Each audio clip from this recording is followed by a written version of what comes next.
Hello, everyone. Welcome back to Cartoon Chatterbox, and we're doing something really special today. It's something I've been wanting to do for a long time.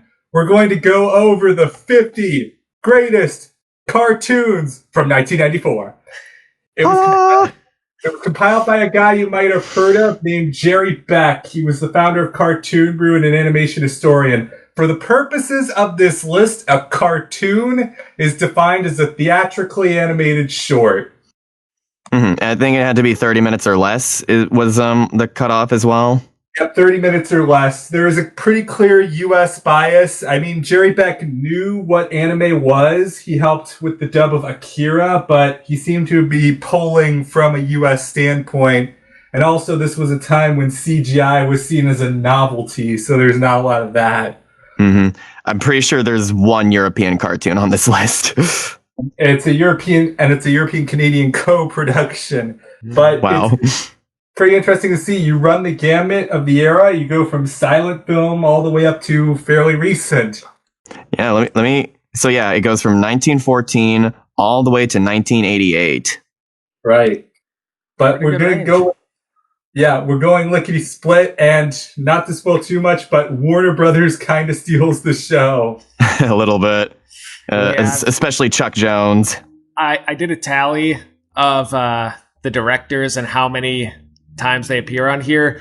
Chuck Jones literally appears twice as much as any other director. Like, he takes up a fifth of the list. Right. Yeah. He wrote the intro to the book, which I'm holding right now. Yes. Wes has the actual book in his hands, which I think is super cool. Yeah. It's out of print, but you can find pretty good copies online, some of them near mint. But we start things off from the beginning. Number 50, the first cartoon character created specifically for the medium of film, Felix the Cat in Felix in Hollywood. Now, it almost like looked like a web comic, like an actual newspaper comic brought to life. Yeah, pretty much. This is what cartoons were like in the silent era. You know what it reminds me of? One of those old text adventure games. Kinda, yeah. Especially if you because not every version has music with it. Like some have music like digitally added later. Like you can clearly tell it's not of the time, but it's very very interesting seeing like what one of the first like cartoon mascots looked like back in the day. It was just kind of a thing where like things happened pretty much. And he goes off, he parties with Charlie Chaplin with the actual cat. Yeah. And it's pretty funny. Felix the Cat is in a weird situation. I feel like kids today will recognize Felix, but they won't have seen anything he's in because he's that old. Yeah, it's unfortunate that there's just people don't really know what to do with the character anymore. He's one of those like you kind of got lost to the wayside. Yeah, he got his own full-length movie, but we don't talk about that. Well, it's one of my favorite nostalgia critic reviews. Yeah, but DreamWorks basically said this is their IP to sit on and do nothing with. Yeah. But yeah, like as one of the first mascot shorts that we know of, I have a lot of respect for it in that regard. Not exactly the most rewatchable one though. It is a little slow, which is understandable given how old it is. Yeah, it was one of the first. It was pretty much a comic strip come to life. Right. This thing is over 100 years old, man. Yeah, so it's something that's at least respectable. Mm-hmm. So yeah, it would feel right if this list didn't have at least one of him on here. Yeah. For real. Yeah, for real. Yeah. We're number 49, one I thought would be much higher, like top 10. The Dover Boys of Pimento University, or the Rivals of Roquefort Hall.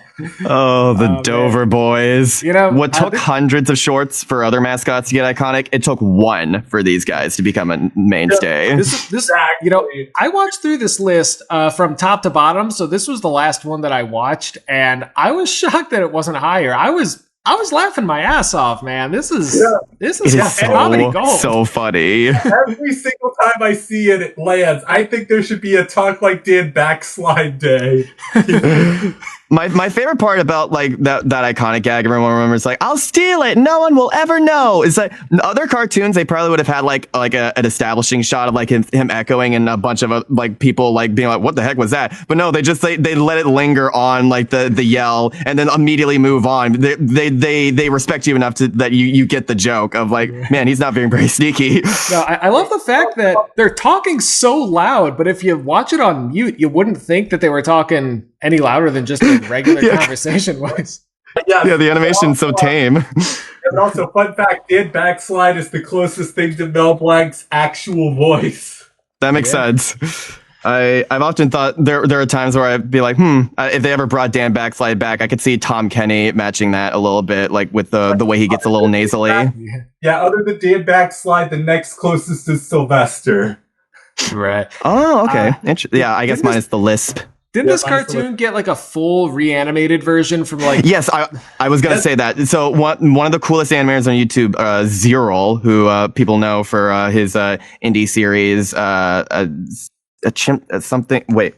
Oh god, what's the name of his show? Monkey Wrench. He's well known for that. And he does a lot of animations for Light Arrow as well. And that is one of my favorite reanimated projects on YouTube. It like to the point where it actually kind of enhances the original script a little bit with some of the added visual gags and like little details you wouldn't think of. Right, it's goofy, it's crazy. Apparently, it's based on a more serious series of novels called The Rover Boys, but they're throwing all that out the window and just being crazy. I saw a really good comment that it's like, it feels like this short is expecting you to have like watched like 50 episodes leading up to it. Like we're in the middle of like an ongoing story that just kind of throw you into. Yes, there's even a crossover. I love the running gag at the end of Dora like begging to be let out while simultaneously kicking Dan Backslide's ass. Right. And also there are clearly locks that she could unlatch herself to leave, but she just doesn't unlock them. Right, what's funny, it runs off with the Sailor Man at the end. I have a theory. It's because they slammed the door on her. If you notice really quickly, they just open it and they just forget about her. Yeah, that would be a justifiable reason. I mean, look at that guy. He's a peak male form. You see that strut? Yeah. Right. Okay. Moving on, we have number 48, which is the UPA's Unicorn in the Garden. UPA is an interesting studio. They started from labor disputes in Disney, and they sort of capitalized on the minimalist, thick lines art style. Yeah, I found their shorts to be very charming, especially the ones that we see going forward.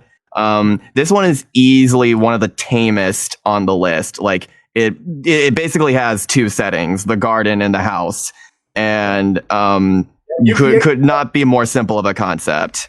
Right, UPA could get pretty edgy. They were almost on the level of The Simpsons in terms of adult humor. Right, I think their next one we'll talk about is definitely on that level. Yeah. Oh, right. I cannot wait to talk about that one. This one is kind of questionable in terms of how it shows spousal abuse, but I will say at least the twist is pretty fun. Right. Yeah, I genuinely wasn't expecting that because like they only have like her word to go off of, and they're like, this is getting wild. Like, is what she's saying true? I was like, no, I don't. There's no such thing as and it makes you wonder, like, was the unicorn actually real? Like, maybe it was his imagination. Was this his ploy to get her locked away? Right, yeah. You never classic know. 50s relationship. Yeah, I think I heard there was a live-action remake of this short where they don't show the unicorn; they just show his reaction to it. I kind of like that better, actually, leaving it even more ambiguous. Yeah, as it is, it seems like just a tamer version of another one that we'll see way up the list. Yeah, yeah, I think I know which one you're talking about. Exactly which one you mean. That was pretty funny. But yeah, UPA is pretty interesting. Ironically, their most iconic character has no appearances here. That's Mr. Magoo. Oh, interesting. Yeah, in the back of it, he gets an honorable mention, but no Mr. Magoo here. It's about interesting other one-shot characters. But when we get to the top 10, you'll find another iconic one. Cool. Yes, Number 47, The Corny Concerto. Yay. Yeah, I'll never get over like the way that they coined musical tears in this one. Corny Concerto. It's pretty much what it is. It's parody of Fantasia, but it's also the first appearance here by director Bob Clampett. It said that Clampett was Looney in Looney Tunes. Interesting. He went crazy. He went pretty wild and stuff.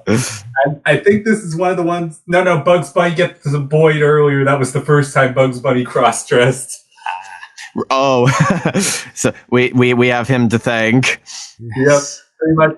But we have this. It's a good parody of Fantasia, and it sticks true to the gimmick. But I will say the first short is the stronger of the two. They played their hand pretty quick. Oh yeah, a little bit. And plus, when you're parodying Fantasia, but you only have like 7 minutes to do it. You only have so much time to actually like run with the gimmick of like having it be a vignette of a bunch of different settings. Someone told me they didn't quite get the joke of Elmer's outfit falling apart, but I'm like, it's silly because of how uptight and formal Dean's Taylor was in the original. Exactly. The Blue Danube section, being focused around ducks, it's interesting that they'd kind of revisit that in Fantasia 2000 with the Flamingos section. Oh yeah, the Flamingo. Oh, yeah. So it's a case of a recursive parody. So they loop around. How about that? Yeah, I will say I do like the Blue Danube a lot, just as a piece. And hearing it through ducks was a pretty interesting way of spinning it. Mm-hmm. All right, number 46. This was an interesting one. It's called Quasi at the Quackadero. The best way I can describe this is this was the Smiling Friends of its day. Yeah, this one's weird, man. I want to be as nice as possible with this one, especially since like Sally Cruikshank, like I saw that she's like still responding to YouTube comments on that short channel pretty much since YouTube was a thing. Wow. Which I think is really cool. I wish like more people like did that, like made their super old art available to everyone. Like I respect the hell out of that. Yeah. This is probably one of my least favorite shorts on the list. I'm not gonna lie. Yeah, same here. We haven't even gotten to the controversial ones, and this one did rub me the wrong way.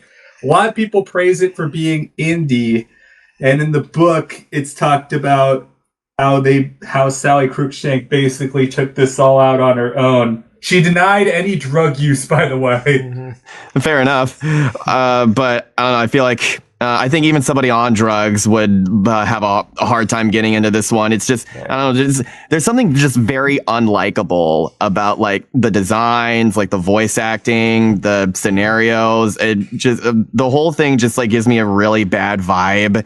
And it does, I guess like comparing it to Smiling Friends is an interesting like thought because with Smiling Friends, like it has like very outlandish sections, but like it's counterbalanced by like really like slow grounded conversations, which this short desperately needed. Yeah, right. Also with Smiling Friends, there's a little bit of world building, like you know who the humans and the non-humans are, and it can be a little more grounded when it needs. Yeah, it feels like this one is just on fast forward for the whole time. Like it just needed some time to slow down. Also, I had no idea that Quasi was supposed to be a duck. Yeah, like a frog. To borrow a pizza, he looks like a frog. Yeah, it's experimental, it's innovative, but probably I can't respect like some of like the shot composition, especially like the transitions, like going into somebody's head and like it becomes a room or whatever. Right. But very very annoying short, and I had to like actually take a break halfway into it, which says a lot when it's only 9 minutes long. Same with my first viewing. But number 45, we get back to the good stuff. Book review, which inspired a very meme. Yes, this is one of the first Looney Tunes shorts I ever saw as a kid. And oh my god, I love this one so much. Book characters coming to life is a pretty common one for the early Looney Tunes, but this one pushed it up. I think what helps is it has a pattern and it has a clear lead. And of course it has Daffy. Can't go wrong Yes, with Daffy steals the show. Like, we're gonna be seeing Daffy a lot on this list, and this is one of my favorite performances from him. Like, the whole time, like that La Cucaracha yell from Mel Blanc will go down in history as one of the best things he's ever recorded. Yeah, but also this one's just pretty fun, just having him say, and all the literary references. You don't have to be well at it, but if you can see them all, it's really appreciated, especially when he falls into Dante's Inferno. Hey, even though it was it seemed random at first, there were a lot of like callbacks that like tied into the ending, like bringing back Frankie to be what ultimately defeats the wolf. Oh yeah, that was funny. And this is again Bob Clampett, and it's Clampett at his clampettiest. He does. I'm also a very big fan of all of the puns, especially like the hand of the law, like the giant arm coming in to grab him and put him in the courtroom. Right. What was the one with the tree when like he was trying to cut the tree down, but then like it was like a lot harder than he thought it would be. Might have to see, but might have been a tree grows in Brooklyn. Not sure. I will look at it right now because like that's something I could very easily just like. Let's keep going while I look at that. But yeah, this is another one that's pretty frequently included on Looney Tunes compilations. Oh, the petrified forest. That's great. It's a nature book about the real petrified forest. This is probably why it was so popular. There's a lot you could do with the books coming to life. Right. Mm-hmm.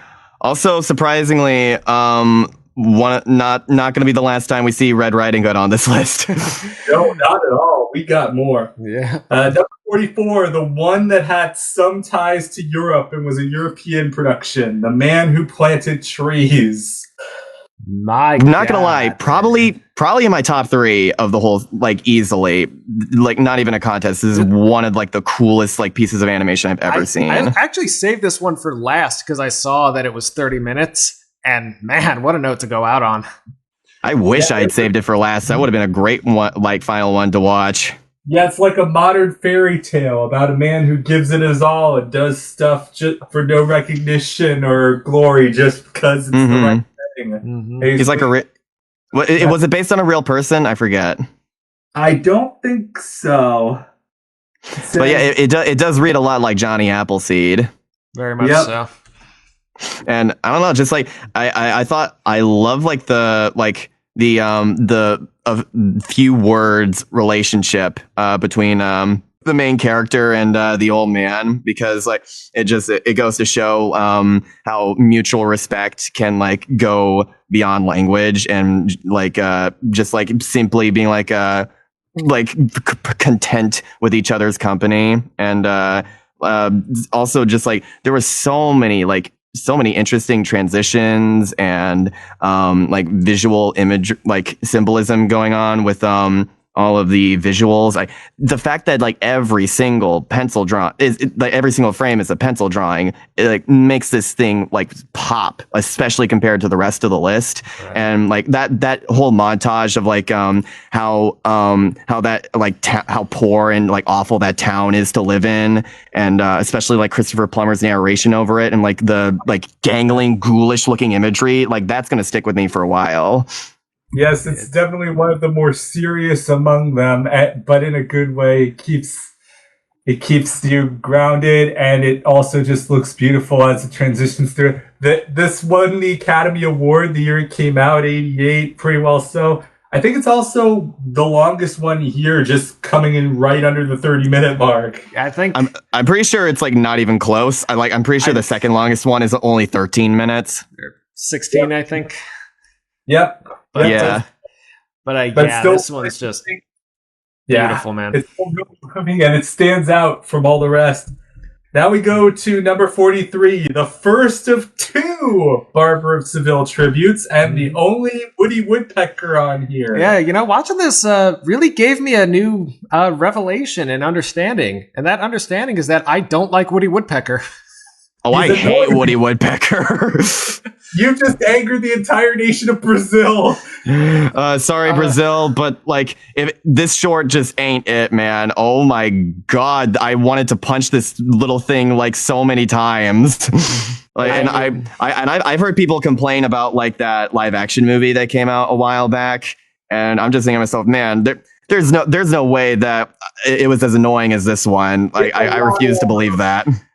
I mean, even ignoring Woody Woodpecker himself, they've got that Native American caricature in the first 2 minutes, which, like, thank God that wasn't the whole thing. But it's kind of the same feeling as watching the Three Caballeros. It's just loud, man. It's loud.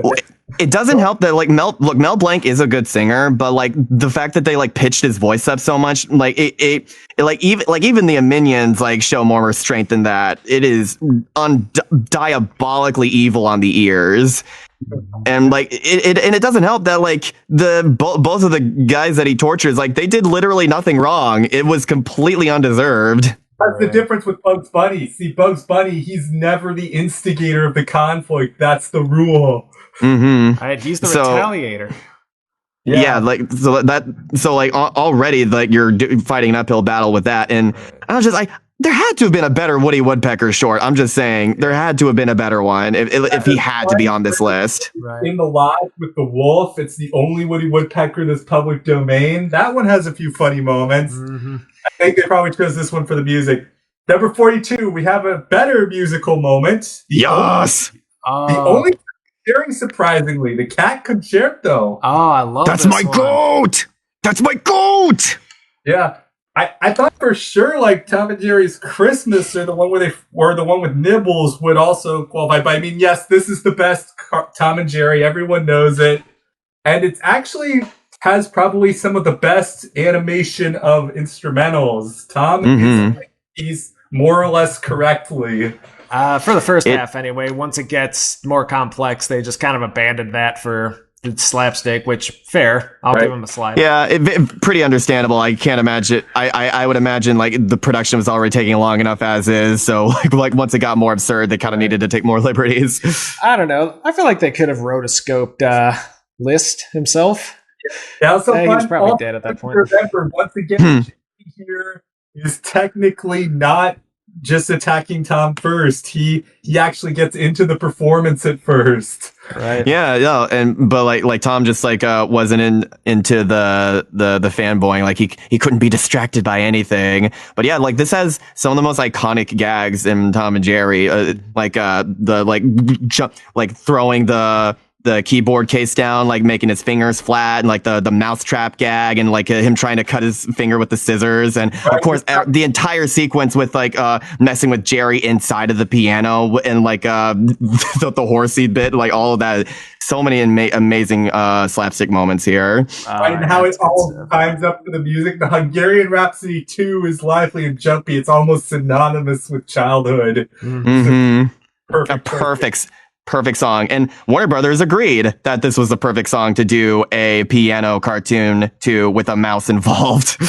Right, yep. We get Bugs Bunny, who plays the piece less accurately. And nobody knows who copied who, but whatever. We have two cakes. I'm willing to believe it's a coincidence. Yeah, it's such a generic premise. Anyone could have come up with it. Right. Yeah, exactly. I would have been absolutely furious if they went with the Bugs Bunny one and left this one out, because it's like, god damn, like there's enough Bugs Bunny on this list and you didn't even have one Tom and Jerry short. Yeah, if you're gonna have one Tom and Jerry, this is the one. Yeah, indeed. And it shows off. Last night I watched the Cartoon Network 40 Greatest Musical Moments, and they had 4 short films that lined up with the commercial breaks. One of them was Popeye's Musical Nephews, which did not make the list. This was one of them. We'll get to the other 2 in a moment. Cool. Number 41, the one that was surprisingly most adult for UPA, Rudy Toot Toot. This is a very interesting one. Like the whole, I wasn't, I didn't realize how many like musical short, like sung through shorts would be on this list, I should say. Thurl Ravenscroft was a very inspired choice to play the defense lawyer. Musical animation's pretty common because both music and animation are based on timing. Some of the animation directors like Friz Freleng were musicians. Yeah, so that made me realize that that there was going to be a bit of a pattern with that on this list. Like probably the animators enjoyed working on those ones the most, I would assume, or like had the most respect for them. It was kind of like a proto music video. The song already existed. They just put their own spin on it. Yeah. And even for 1950 standards, this got pretty violent. Just like legit on like we've seen gun gags before on other cartoons, but like having it like actually like be on screen like played straight kill definitely surprised me. Yeah. And it got me thinking like that Scott the Woz joke where he's like, I think she did it. Yeah. I think she might have been guilty.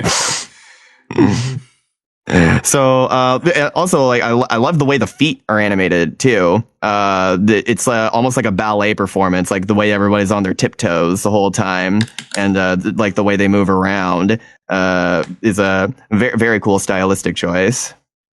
Yeah, it's pretty fun, and it shows UPA's versatility. Now they can be serious and silly, and what they can do with this art style. Yeah. Probably my favorite joke was like, and now I've performed my fiction or function. He knows what's up. Yeah. Here we go.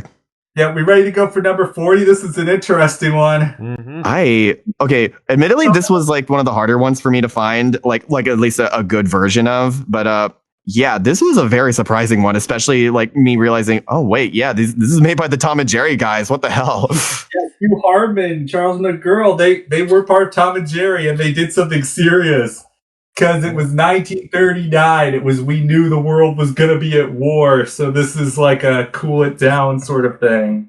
Man, I cannot imagine what it was like watching this at the time because like just people legit were scared about like an actual apocalypse happening, and this short pretty much confirming that we're all gonna kill each other, but hey, at least the animals will be around. Yeah, about that. Hey, Garrick, have you seen Unicorn Wars? I've heard a lot of good things about it.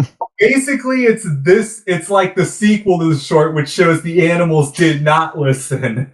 Oof. I mean, an Animal Farm, that makes sense. Yeah, it's pretty similar. And this book in 94 quotes an old urban legend that says that the short as a piece of work was nominated for a Nobel Peace Prize, but the Nobel Committee denied this. There's no record of that actually happening. Yeah, I don't know. That feels a little hard to believe. Does the legend go that they had to cancel that year's ceremony because of the war?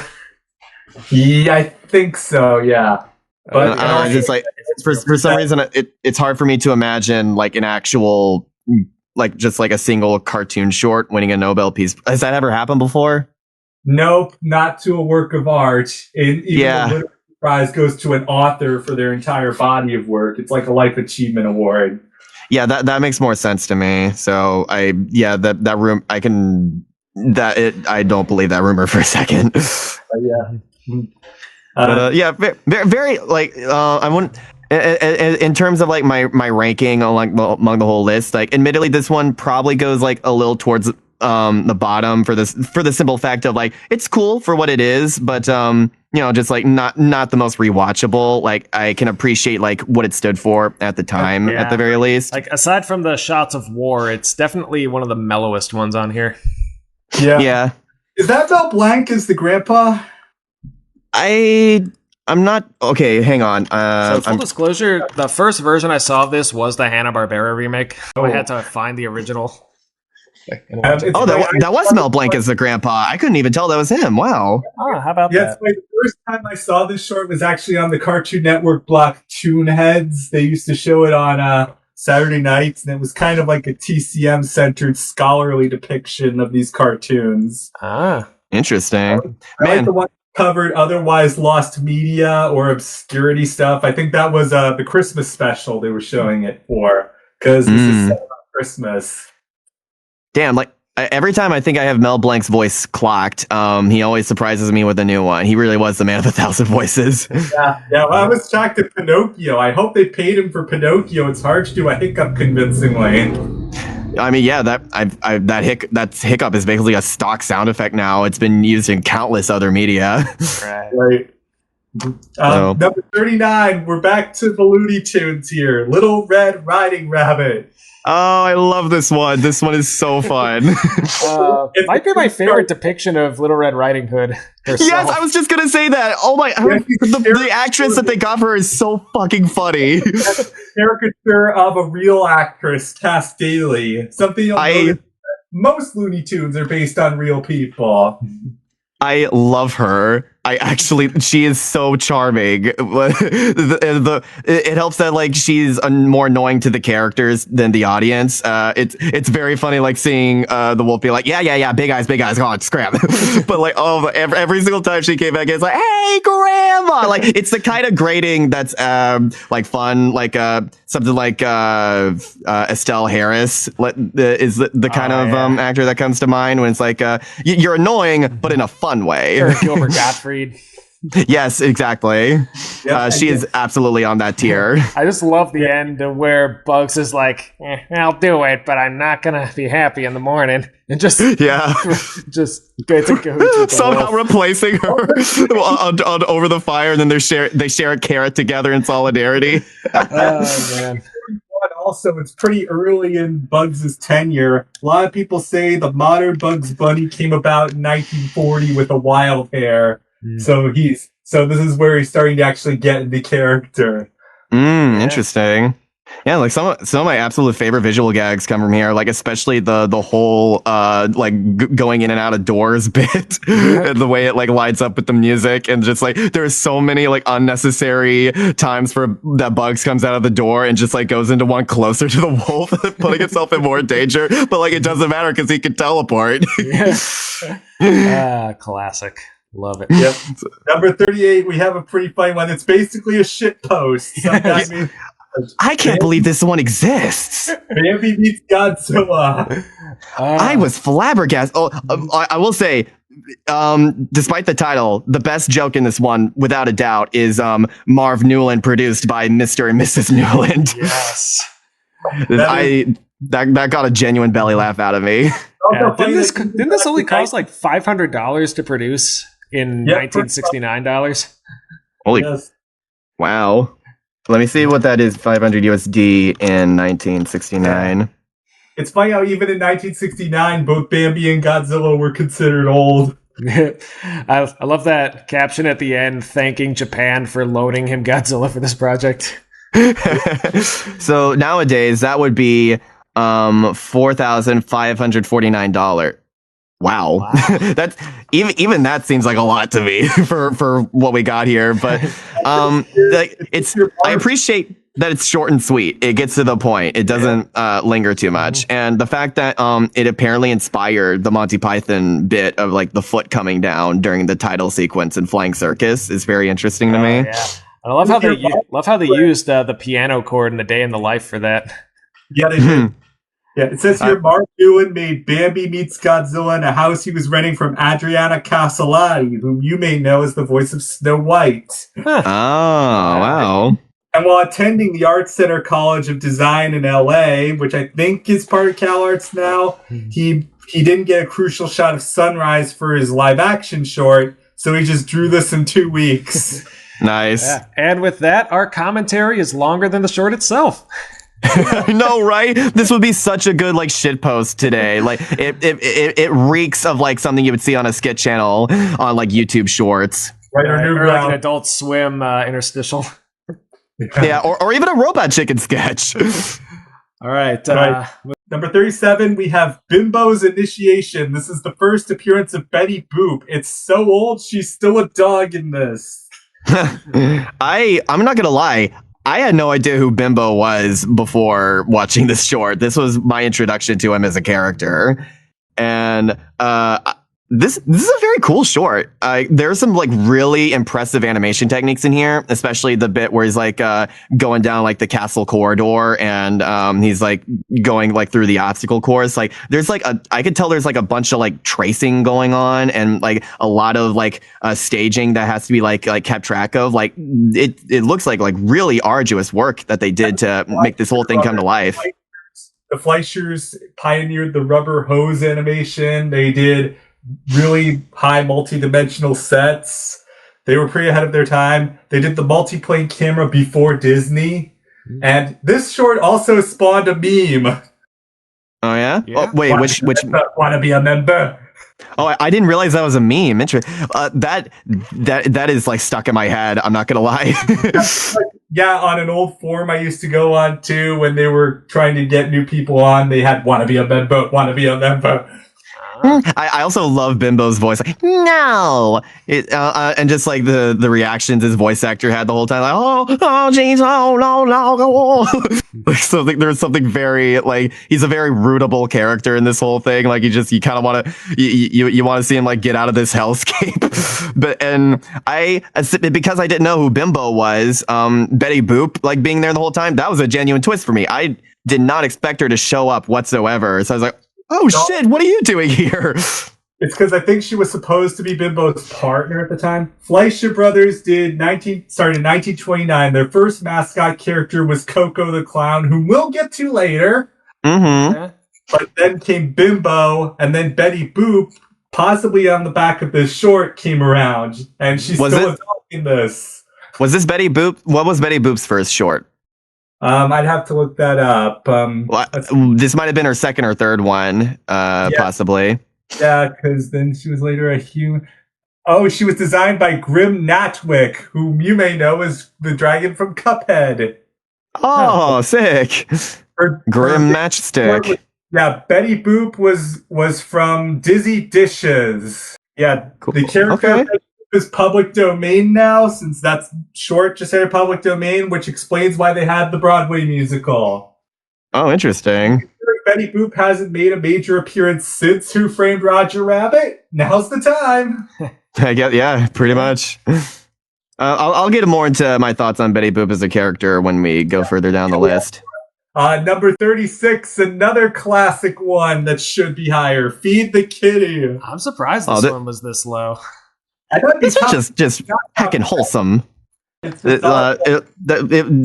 definitely one of the most iconic things of like the cat like kneading on the dog's back and the dog like because like that's such a relatable thing as a cat owner. Like when your cat gets on your lap and does that on like your legs, you have to be like I don't want to disturb her because like she's like trying to make herself comfortable. I don't want to like make her run away.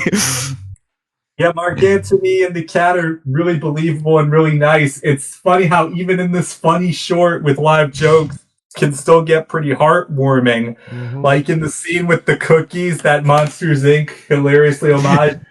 There's a sense of dramatic irony because even though you know the cat's okay, it's really tough seeing Mark Antony and he doesn't. Right. I think there was an episode of Chowder that did something similar, except Gazpacho still thought Chowder was dead, and Chowder also thought he was dead, so they tried to get his spirit to pass on. Oh, Chowder. Holy shit. Funny. That really goes into things. But again, the relationship between these two and seeing them all come together, that's what makes the short. Even more than the jokes, it is generally heartfelt. Indeed. Chuck Jones could really do both. Chuck Jones? Oh, yes. Oh, God, you're going to be saying that a lot. He has another short coming up right here, number 35, Alibaba Bunny. This is a neat one. Yeah. It's fine. Classic Bugs and Daffy, Lou. I remember best as part of the Bugs Bunny Roadrunner movie. This is where we see Daffy go from being a wacky dead. This is where we see Daffy transition from Deadpool to Squidward. Oh, interesting. Is this one of the first times that we see his like greed like come out more? Yeah, pretty much, yeah. To Bob Clampett, Daffy was a reality warper crazy dude, and to Chuck Jones, he's a Squidward. It's very interesting to see people like try to combine those two personalities because let's be real, Daffy is essentially two different characters. Like at the end of the day, it just really depends on which one you want to lean into more. I think Daffy's the most represented character on this list, or without a doubt. Yeah, but how is Daffy to jam a genie into a lamp? Consequences, schmonsequences. But like, this one also has one of my favorite memes, the Hassan Chop, that's used in so many like Smash Brothers Ultimate like gameplay montages. Right, Hassan, that's pretty funny, and how they ultimately deal with him is also pretty funny. He just disappeared into those clouds, never to be seen again. Yeah, but so Sayonara, a guy whose teeth are the same color as the skin. Yeah, this one's just really quotable, also with the Daffy lines. And again, the last line, I'm a happy miser. I think of that every time we get a paycheck.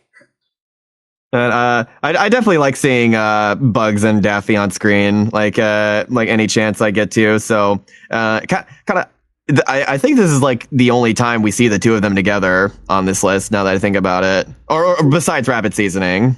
Oh, Rabbit Seasoning, yep. But yeah, Bugs and Daffy are ultimate rivals, but this is about sort of their collaboration as well. Mm-hmm. So, and again, it was kind of a spotlight for the Bugs Bunny Roadrunner movie. That was where I first saw it. Right. Cool. And then we have number 34, one of the most innovative in terms of spectacle. You ought to be in pictures. Once again, starring Daffy alongside Porky. This one is so freaking cool, man. Influence on Who Framed Roger Rabbit, and even though the technology is not quite up to par, it was nice seeing Porky in that backdrop, and also seeing Leon Schlesinger as a character.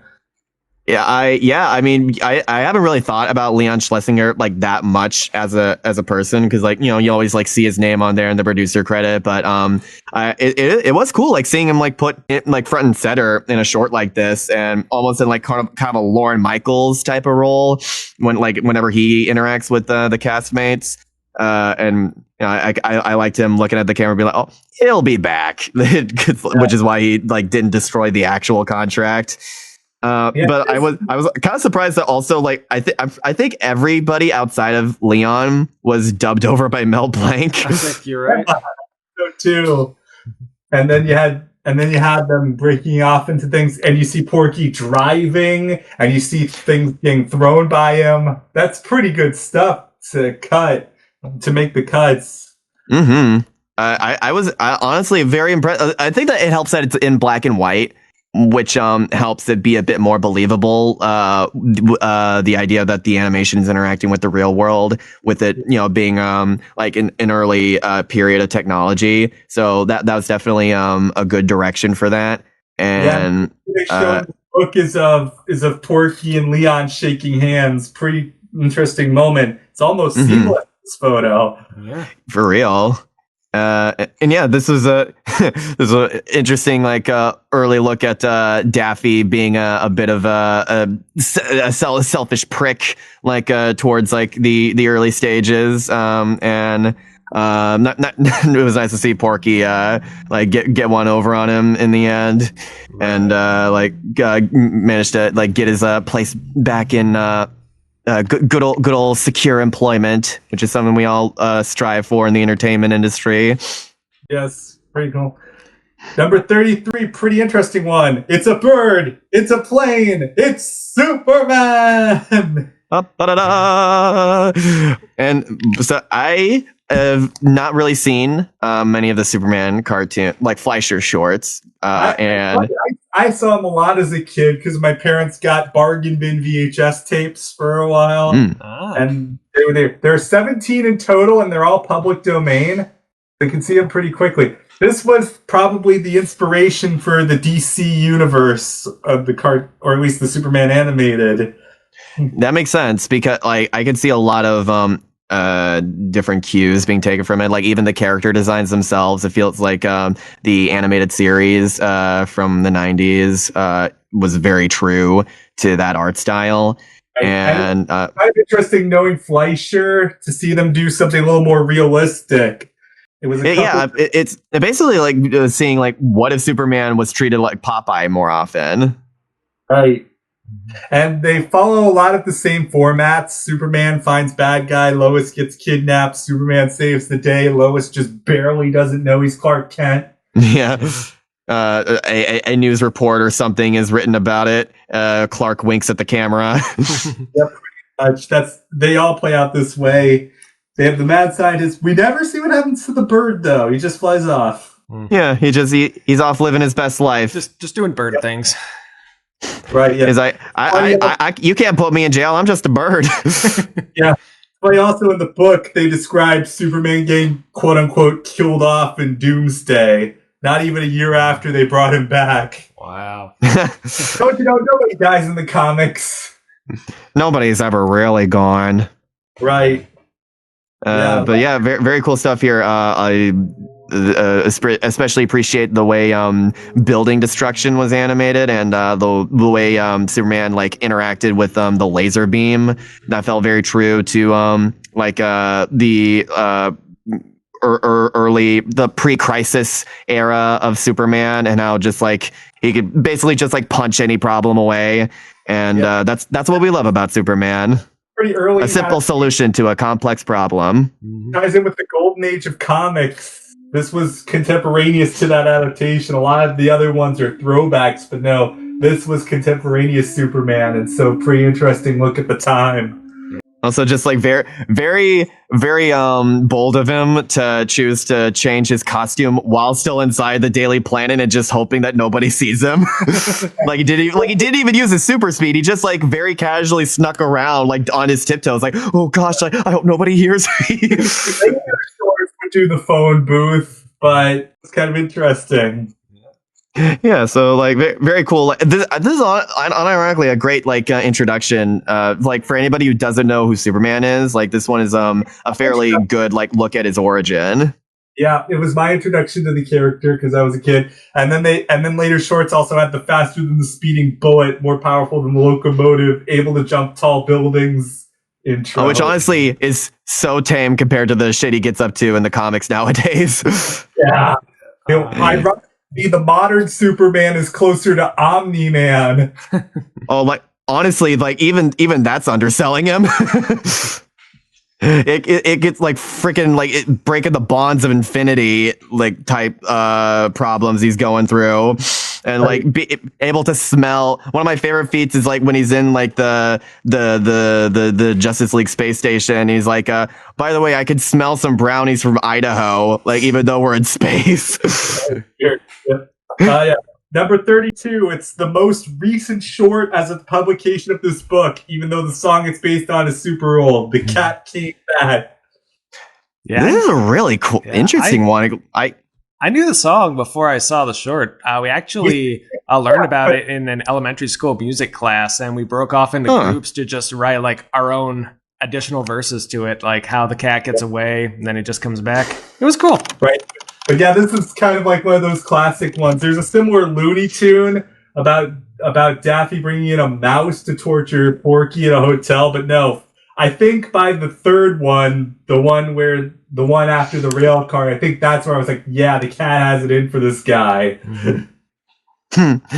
I really dig the art style of this, and also the way the characters move. It is so wonderfully bouncy and fluid, and I can't imagine like how big the budget was for this thing, because it is so ambitious. The way the way Mr. Johnson just like simple actions, like even just like the way he plays the tuba, and then you got the bigger things of him like going all like on a mine cart and like driving out into the sea, and it's like really, really cool presentation here. Like I think I would have liked this a lot if I had seen this as a kid.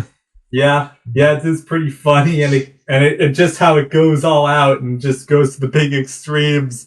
Mr. Johnson doesn't even get to enjoy his death. Yes, exactly. Oh my gosh. Okay, so that final twist had two great like surprises for me. So I did not expect the cat to die. Like that came out of nowhere to me, first of all, because you don't kill the animal in these things. You don't kill the kitty. So that surprised me. And then the ghost coming, I was like, okay. Then the 9 lives also coming, and then be like, oh yeah, that's right, cats do have 9 lives in these cartoons. So his problem being multiplied even further, like that was a brilliant way to end this thing. Oh my god. Yeah, because it says it was directed by Cordell Barker. Yeah, he pulls out all the stops and does a lot of fun animated twists for it.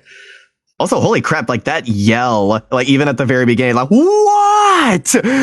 Holy crap, like that guy put his all into it. The National Film Board of Canada is pretty underrated. They've got a lot of shorts that can stand up to Looney Tunes in terms of and innovation.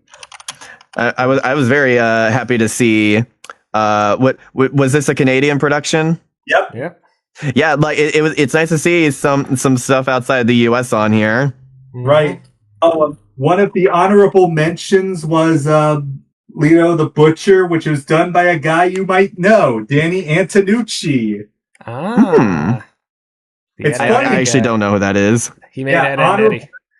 Yeah. Oh. He's listed as an honorable mention. It's funny how a guy who made a short that was bloody and vulgar ended up creating the most iconic kids show, one of the most iconic kids shows of its generation. Nice. Honestly, God, that makes a whole lot of sense, because like not only is Ed, Edd n Eddy also Canadian, but like just like even like Mr. Johnson, like he kind of feels like a character you'd see in Ed, Edd n Eddy if we saw adults. Like he even has like the single strand of hair on top of his head, kind of similar to the situation Eddie's got going on. But yeah, Danny came from the National Film Board, so yeah, you can see this sort of influence here. Right. Even the jerky art style I can see carrying over. Oh yeah, not the last time we'll be seeing the NFB.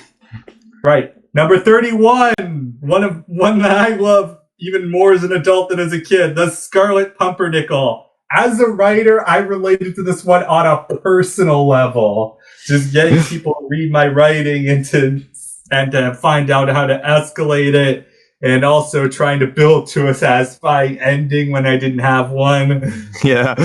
What else? What, you want more? Yeah. Also, I'm very glad that this was on the list, because of the fact that me getting to revisit it got me to see the actual true uncut, uncensored ending to this one that I never got to see as a kid, because I've only seen this short play on TV, and they would censor the part where Daffy shoots himself in the face. Yeah, Cartoon Network never shows self-harm. They just cut through there. But come on, the punchline's great. You gotta kill yourself to sell a story in this business. And again, more true today than back then. It's so freaking true today. It's pretty painful. I relate on a personal level because of writing this. The Scarlet Pimpernel was a fairly recent film at the time, so they're doing a quick parody of it, but they recognize it. They're just like, what if the Looney Tunes do it? And it's funny because this has pretty much every notable Looney Tune except Bugs Bunny. How about that? No wonder Daffy vies for the spotlight. Like even when Bugs isn't around, he has trouble trying to like make his way in this industry. Right, and also funny that the only time on this list we see Sylvester. That is wild to think about. like there's so many Looney Tunes shorts on this thing, and yet we don't see Taz on here or Yosemite Sam. Yeah, Birds Anonymous is iconic. That would be on here. Right. But also, this introduces Daffy Duck's girlfriend. Oh, yeah. How often does she appear? Like, is that the same? Because like she that's not the same character that shows up in the Looney Tunes show. No, they remodeled her, but it's Melissa still. Ah, okay. Yeah. A very different character nowadays. It's kind of weird to think that I'm older than Lola Bunny, and yet she still had all these transformations. But Melissa went through some too, even though she is a legacy character. Yeah, how many shorts does she appear in? No, I can't really think of many. Only 3. Interesting. Yeah. But yeah, Daffy has a canon girlfriend, and it's established through here. Sylvester the cat has a wife, but she doesn't show up here. Wow. Watch the trailer for Coyote versus Acme. Yes. You'll see her there. Oh, is she's the one with the purple hat? Yeah. Oh, I didn't know that. Yeah, but that's it. But yeah, they've done this. The action scenes are pretty good too. Mm-hmm. A lot of great bits here as well. Like just anytime he falls from great heights, or just when he like goes like I'll save you, and like immediately like bites it into the wall and like goes right through it. That the timing on that was perfect. Yeah, they got the great action scenes and the great story, and something I relate to on a personal level as a writer. Mm-hmm. So yeah, really glad we got to see the uncensored version. The Scarlet Pimpernel is an old story, and it's thought to be one of the first secret identity stories. Oh. Where there's a guy who's regular in real life, but then puts on a facade. He was possibly the inspiration for Batman. Oh, wow. Okay. So you can kind of see that. At number 30, we're not done with Daffy yet. Rabbit seasoning. Duck seasoning. No, that's the short before this one. Rabbit fire. Yeah, fair enough. Let's see what the rationale is for explaining it here. I think they do explain why they picked this one. It's the second in a series of shorts, and they stall him in filibustering. All that distinguishes this from Rabbit Fire is the autumnal setting. And it's the same basic situation, but this was just too good to drop with the ideas here. But they do talk about the iconic bits like the lines and of course pronoun terrible. Mm-hmm. It's not he isn't shooting you now, it's he is shooting me now. Well, I say he does have to shoot me now, so shoot me now. Yes, but they go for this and they talk about all the little gags. The Hunting trilogy is the most famous pure trilogy in the history of animated shorts, and only Bugs Bunny as the star here. And no, it says it would constitute the only Bugs Bunny 2-reel comedy when assembled together. Like 2-reel. Yes, but they would do that. And I love the point where he says, "Now, Hawkeye, shoot him!" That's not a Marvel reference. That's Last of the Mohicans. Oh. From which the Marvel character also draws inspiration. Hawkeye was a great hunter story. Huh. But I assume Hawkeye was around when this short came out, right? Mohicans, yep. I think the Marvel character was in his infancy, but okay. Yeah, it takes a lot of the time, and it goes with the dialogue basis. It's like Daffy is much more sinister here and conniving. I think this might spawn his catchphrase. You're despicable. You'll see that all the time. Yeah. It's right up there with mother. But yeah, honestly, just like this is one of those shorts where it's like there's not really much you can say about it because like everybody has seen this one countless times. It's a classic for a reason. Although personally, I probably would have gone with the first in the trilogy if I was to choose between the three of them. Yeah, that's probably the more iconic, but I kind of prefer Rabbit Seasoning in general just because the dialogue is superior. That's kind of where I'm leaning to. I get why people would put Rapid Fire because the first installment wins, sort of thing. Rapid Fire on my DVD collection as a kid. I think also just Rapid Fire has one of my favorite endings to any Looney Tunes short. It being Elmer's, and that saying that Bugs and Daffy like ganging together, we're hunting Elmer's. Like that's amazing. That was wonderful to me. Okay, number 29, the first appearance from Disney, but it's one of their less Disney-ish shorts. Toot, Whistle, Plunk, and Boom. I'm just going to say this right here. Professor Owl was one of the most glaring omissions from Once Upon a Studio. Not only does Not only does he have this and melody, but he was also the MC of the Disney sing-along tapes, so he's recognizable enough. Ah, man. Yeah, how about that? I don't know if any of you grew up with the sing-along songs as a kid, but that's what we did before YouTube. We had these compilations and was done with footage of this short and the melody preceding it. That makes sense. I like this short. It is like very provocative of like the 50s style of Disney hand-drawn, which is my personal favorite. It's a big reason why Sleeping Beauty is in my like top 10 Disney films, because like that like gothic aesthetic is so appealing to me. Yeah, it's kind of funny because Disney's trying to channel UPA because they were actually having competition now, so they're doing thick art style. I guess my one like my one like nitpick with this short is that this is clearly supposed to be like a school for children, I'm assuming, but they're all like very mature adult sounding like singing voices coming out of them, which kind of throws me out of it a little bit. Yeah, I was watching it thinking, okay, this is pretty nice. Why isn't this on Disney Plus? And then I saw some of the brief blackface and I was like, okay, that's why. Yeah.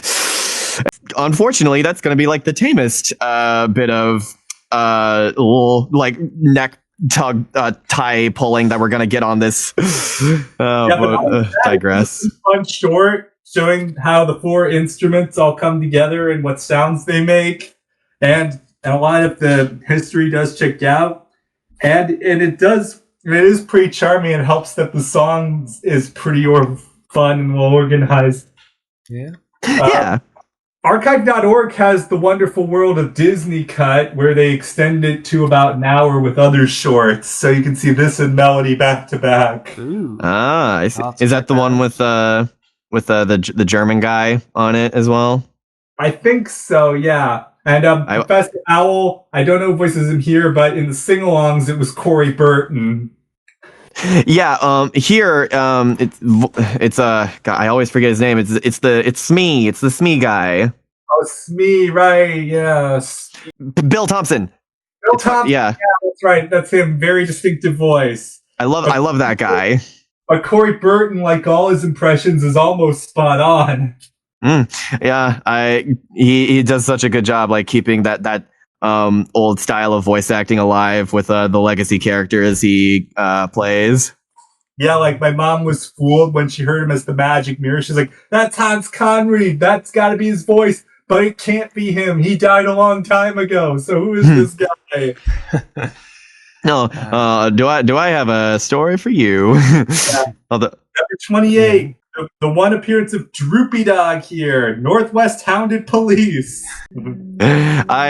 Yes, this is a great. So this paired because like this is actually like kind of a remake short in a sense because like Dumbhounded is the one that came before it that has basically the exact same premise, except it's not like a Canadian mounted police doing it.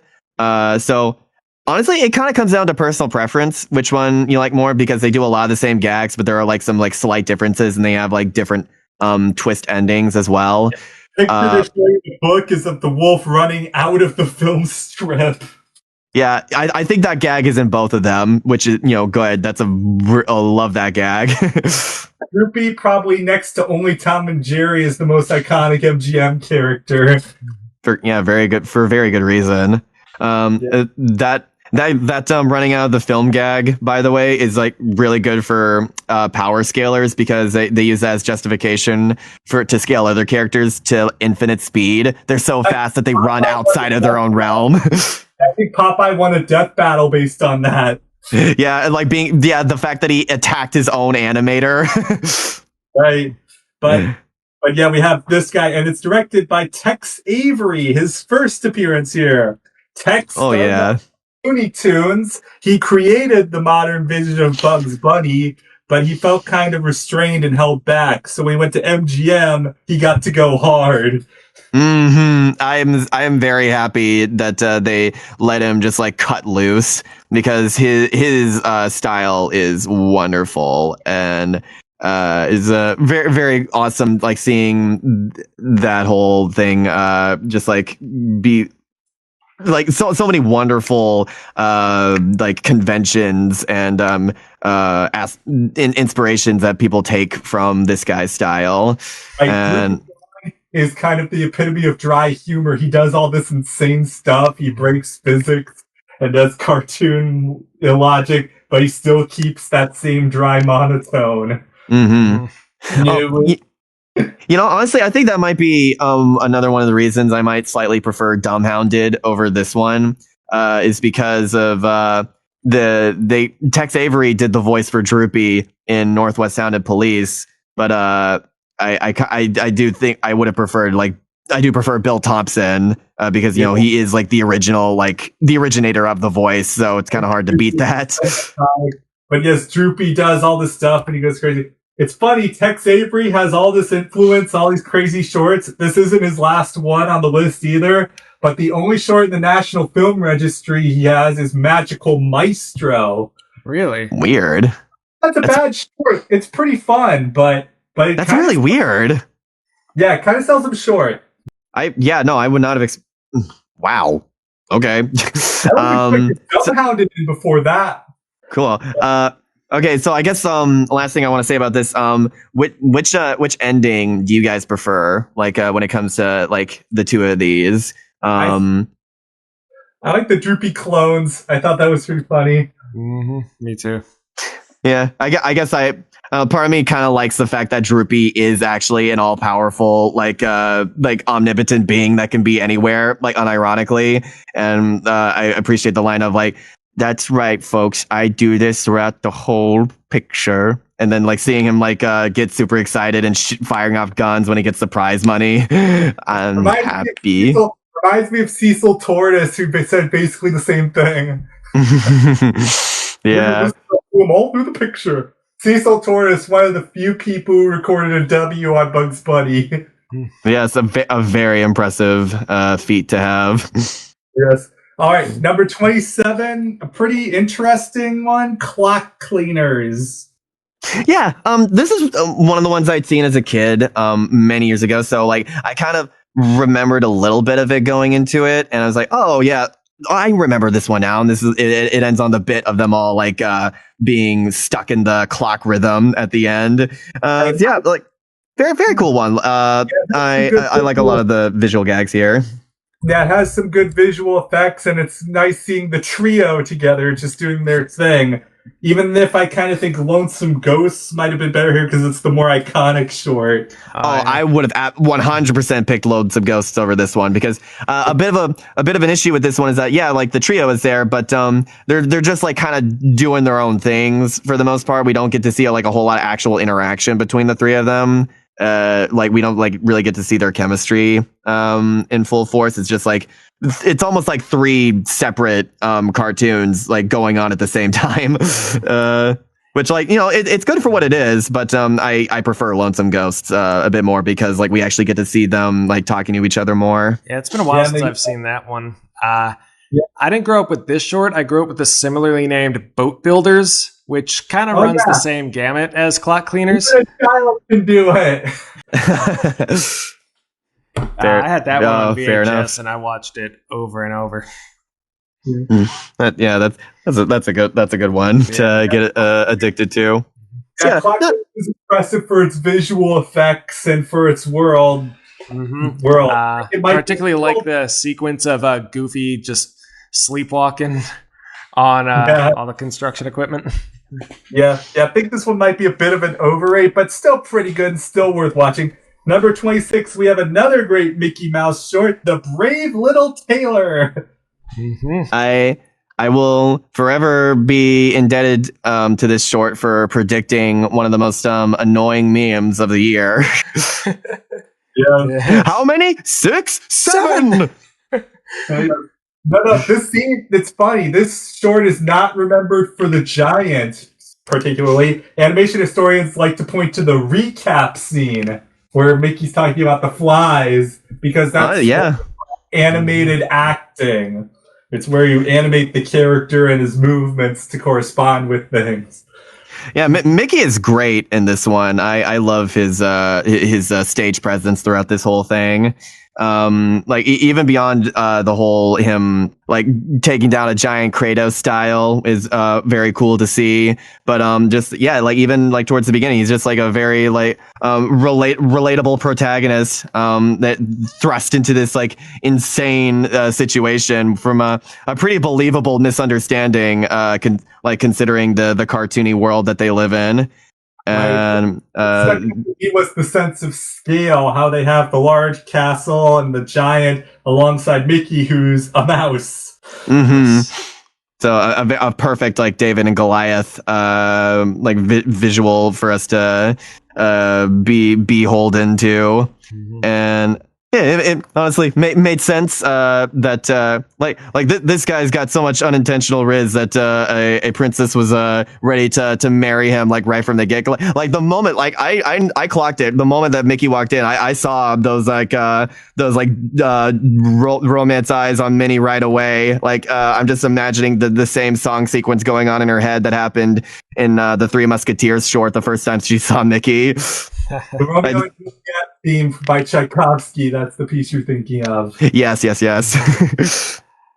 But yes, it's pretty funny how they see that. This is also one of the last appearances of Beady Eye Mickey, where you get the redesign in Fantasia. Oh yeah. I miss Beady Eye Mickey, I'm not gonna lie. I'm glad that they bring it back sometimes. The Paul Rudish shorts have him that way. Yeah, that I appreciate that a lot. I don't know. Just I think it makes him a bit more unique. Yeah. So very, very, very cool one here. Not a whole lot to complain about. Yeah, it's one of those other Stone Cold classics. We're in the top half now. Number 25, The Big Snit. What the hell is a snit? I need to know. It's like a grudge. It's like a beef. It's like okay. Now it makes sense. They gotta squash it. Mm-hmm. Yeah. So yeah, another. This was made by the same production company as The Cat Came Back. So already the visuals look amazing, and this is the kind of absurdist humor I can get behind, because just like the insane things that they're arguing about of like, would you stop sawing everything? I was like, oh yeah, well you're always shaking your eyes. Yeah, it's pretty funny. It's another case where the reaction to the joke is funnier than the joke itself. Yeah, the voice acting on the couple was really well done. They're saying that stuff like it's totally normal. And meanwhile, in the background is just a nuclear apocalypse. They don't care. Yeah, Santa Claus gets it. Yeah, which leads to a very like bittersweet ending. It's shockingly wholesome. Yeah. They go out to enjoy the world, immediately get vaporized, and just decide to go back inside in the afterlife. Let's finish the game. Yeah. I can totally relate to the guy just having all vowels in Scrabble. Vowels everywhere, not to work it. And a lot of the vowel-heavy ones are proper nouns. But yeah, it's pretty crazy. And they swallows the E. Yeah. He would have done really well if there was a Markiplier theme on there. You could just go E. Oh yes. Yeah. Also, it takes a lot to like make me laugh at a cat screaming, because I'm always going to compare it to Tom and Jerry. Like that's the go-to. But the scream on the cat in this one is like does a pretty good job contending with it. Yeah, it is pretty funny. Yeah, and they go really hard. And National Film Board again shows how loony they can be. Mm-hmm. Mm-hmm. All right, yeah, very nice one. Was from 1985. That is the last time we'll see something past 1960. Yeah. Number 24. We've got another interesting one here. The Telltale Heart. It's a pretty straight adaptation of the book. Yeah, I appreciate that. Like there really isn't a whole lot of horror on this list. It's for the most, because which is understandable. Like back in the day, animation was pretty much exclusively seen as like a way to tell jokes or like do orchestra music videos. Apparently, this short was almost rated X because of the fact that like horror in animation was so rare, but like they just barely managed to like get by that rating. Fritz the Cat, that would be a fun one for this podcast. I haven't seen that one. I wouldn't mind seeing some Bakshi films. I remember we read the story in school, and the guy was reading what said, "That's the stupidest story I ever read. He wants to kill a guy because of his eye." I'm like, no, that's not the point. The point is, it's about obsession. It's actually very similar to the movie Obsession. Oh yeah, I actually did watch that recently. All-consuming obsession, and he can't shake the intrusive thoughts. The idea is that like he's trying to impress upon you that he's not crazy when that couldn't be any further from the truth. Exactly. Yeah, and I guess everyone knows the SpongeBob version of the story. I took the boots. Oh, that's such a great homage to an iconic story that like kids are not gonna get. Right. Yeah, it's pretty funny, and again it goes for it. It takes a lot of the stories, and pretty much all the narration is taken from the book verbatim. It's probably the most serious of the UPA shorts here. Yeah. I gotta say, I think his name is James Mason. Fantastic job on the narration. Like that did a great one. Like putting me like on edge the entire time. Also, I'm looking at it. Apparently, it did actually receive an X certificate, but in the United Kingdom specifically. And making it the first cartoon to get that rating. The Brits. A bit more strict sometimes. The Brits celebrated everywhere for their censorship.